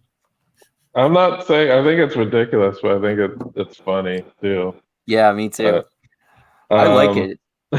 Second question. Have you listened to the audiobooks for Second Era? No. All right, so here's the question to follow up with that. What kind of accent do you think Wayne has in the audiobook? Oh, I thought Wayne had all the accents. No, but his normal accent, like Wayne just by himself. I would think of him as American Midwest, maybe Nebraska, Wyoming. No. Nope. I think he's Australian. No. He doesn't sound exactly Australian, but But he's not he does American? kind of have similar. No, not American. He doesn't sound American. No. No, not Is at he all. Kiwi? He's in that zone. He's Right. not. Doesn't sound British to me. Well, No, what do you I think don't. he is? What do you think he is, Andrew? Yeah, that's a good point. I mean, it's kind of that's a kind of ironic given the fact that that's Wayne actually, that his specific accent is actually kind of hard to identify because he talks in the book about how everyone has their own individual accent. It does kind of sound like something some sort of combination of, or maybe somewhere in between uh British, American, and Australian. Like, so I don't know, like maybe like a lower class British accent, but it doesn't actually sound British, and it's not like Cockney or anything like that. It's Yeah. hard to explain. Well, Yeah. and also, like, you got to remember that American and Canadian views of British accents are very limited normally. I mean, you guys Mhm. might be a little wider read, but like, we have like about 70 accents in our tiny little country.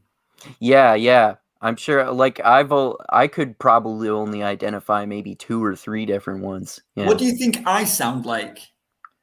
Uh, I couldn't I don't tell. know. I wouldn't be able to tell. I mean, I guess, like, You I don't don't even know. sound British to me. Okay, You sound like that's you have interesting. like a mild British accent, and maybe you're more like the average British person. I think like other stereotypical British accents that I often see in movies and TV shows are Posh. either really the upper class posh British accent or the lower class Cockney accent. Yeah, There's like, nothing have in you watched between Moon there. Knight? I haven't yet. I haven't yet either, no. Well, there is a British accent in that, and it will hit you like a freaking train. Okay. But like in England, if you listen to someone who is from Liverpool, they have a very strong accent, very strong, and even use Okay. like different language, different words that you will not hear used elsewhere in Britain. You will all, if you go to the very northeast, like where I'm from, but above me in a place called Newcastle, you'll hear another accent that is extremely strong, extremely different. And in London alone, there's 4 or 5 distinct accents, and some of them again using different language, different words for the same thing. Oh wow. It really is interesting. But the north and south is a clear divide. But London is its own thing, and then London doesn't just have a southern accent; it has London accents. But then, if you go out to the west, a place called Cornwall, they almost sound like they're speaking a different language. And don't even get me started on if you start including the Welsh and the Scottish and the Irish, because in the They have UK their we have own. all of those, Yeah, of and they're course. strong, Oh, strong accents. I wasn't even including those in my Oh, okay. description of British accents. Yeah. I considered those separate from different types of British accents in Is my that head. Okay. I have a Scottish friend. Well, I haven't spoken to him in a long time, but he said, "Yeah, you haven't heard a Scottish person till you talk to a Glaswegian. You wouldn't understand what they were saying." Yeah, I was and, like, and the thing is, if he's not Glaswegian, he won't sound Glaswegian. They do sound very different. And Edinburgh is completely different. And then if you go up into the Highlands, where people aren't in the big cities, or out to the islands of Scotland, like the Orkneys, they sound different again. And so it's just that's the beauty of it. And like Wayne, he makes that point, doesn't he? That you can just go one quadrant over and people sound a bit different, use slightly different words, and that's and part of the human experience. yeah, I think that town models kind of like the different accents in Britain because whenever he changes accent, it's like a different type of British accent. So I think it's kind of like a commentary on that. But Wax doesn't have a British accent. He has Is an he No, American American? accent. he sounds Yeah, kind of American too. Yeah. yeah. But I would have expected them all to sound American because they're freaking cowboys. And I know it makes Yeah, no yeah. sense because no one says that the Mistborn's America. Like if you actually look at old Mistborn, they all have French names. So you'd think Yeah, they'd that's be true. Yeah, French. well, the only person who has a French accent in Mistborn is Demu. Um, Yeah. Can't remember any other characters that have French accents Like in the all first. their names are French. Vin, Right? I'm just saying, like the audiobooks. The movie had a French accent, but I can't remember. Like the only person that was super posh British was what's his name? The sealer, Breeze. He was like, Breeze. Tell me, yeah. Breeze had an English accent. No, he was like super posh British accent. That's awesome. Okay. Kelsier just had a regular accent, like American. Okay. And can I say one last thing as well before I finish? Just one going back to the book. Right at the end, one of the things that was quite cool was early on, his like rough stuff had really kind of horrified Steris, and like Marasi had been like, "Yeah, he's a cool hero." And obviously now he's told Marasi it's not going to work, and he's decided to stay true to his word, even though he thinks his relationship with Steris is going to be very stale, but he's going to stick to it. And he goes and he says to her, "Look, I'm going to stick to our contract as agreed, but like this has decided it for me. I'm going to go back to being a lawman, like full on. Like I'm not going to give this up." And I love it what she says. It's one of my favorite quotes. She goes, "Every gentleman needs a hobby, and considering the self-indulgence of some men I've known, this wouldn't be problematic by comparison." I just love that. Yeah. It's like you going out in the night and hunting down bad guys.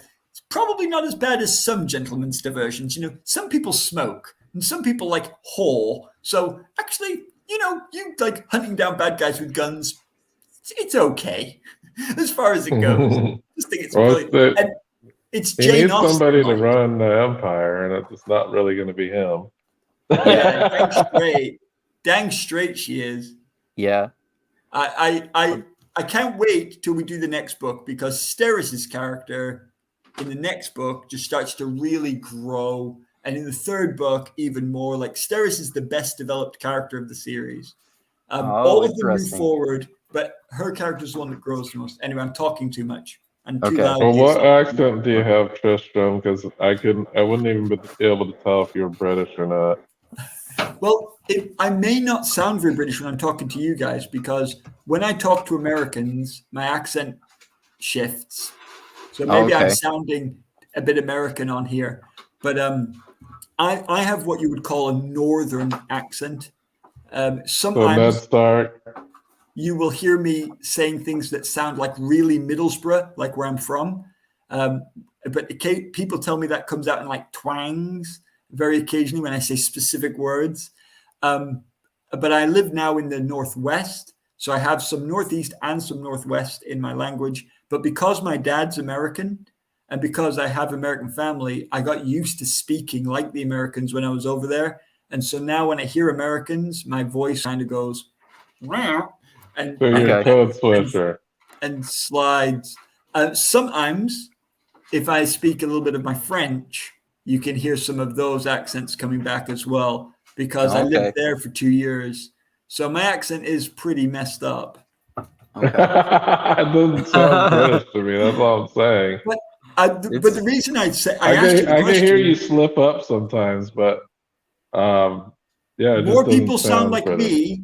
More people sound like me in England than sound like the people you hear on the movies. Yeah, that's what I was wondering, and that's what I would have guessed too. I mean, it seems like based on so nobody sounds like Ned Stark. No. Ned Stark has he sounds fairly level. He's more like Yorkshire, but very few people sound like Lord Quentin III. They have. Hey Sam, I have some more. Yeah. So the posh accent is pretty rare. Yeah. Well, actually, I would say it's located to certain areas. Like if you're in the north and someone comes up from, let's say, Oxford or Coventry or Cambridge, we think their accent sounds posh. They don't think so, but we think so. Okay. Well, you've probably never seen 90 Day Fiance, so I can't ask you about Tom's accent. But anyway, it's 3:30 in the morning, guys. So I'm glad that I haven't either. Yeah, we could talk about accents forever, but I'll just go with what Wayne says. Everyone has their own individual accent. That's what I think. All right, yeah, I gotta get going too anyway. So yeah, thanks again for nerding out about this awesome fantasy book, and it's as fun as always, guys, and hope you guys liked us nerding out about it as well. And thanks for watching. Click that like button, share the video everywhere, click the bell to be notified when I come out with new videos. Gonna do another podcast next week with my Jordan Peterson fan friends, Parker and Shane, and we're gonna kind of talk / debate about his opinions on God and atheism. So that'll be fun. And hopefully next weekend, maybe Parker, Dusty, and I can finally talk about that Norse mythology book by Neil Gaiman, or perhaps if not, we'll get into that Red Rising series that I got Dusty to start reading.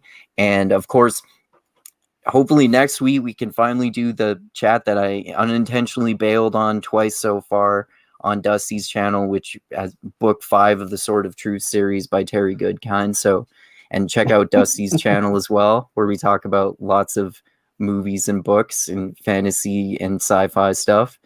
And like I always say, I love you all. Keep being the tiny beam of light that shines through the almost impenetrable darkness in the universe. And always remember this: the funk cures all, and grooves in the heart. And read the Mistborn series and all of Brandon Sanderson's books. You don't necessarily have to have read Era 1 of Mistborn to start with Era 2, but if you like to nerd out about stuff, like know all the little stuff that's happening in the MCU, for example, and all the connections, then it's better to do that. But yeah, if you like fantasy and Western, this is for you, for sure.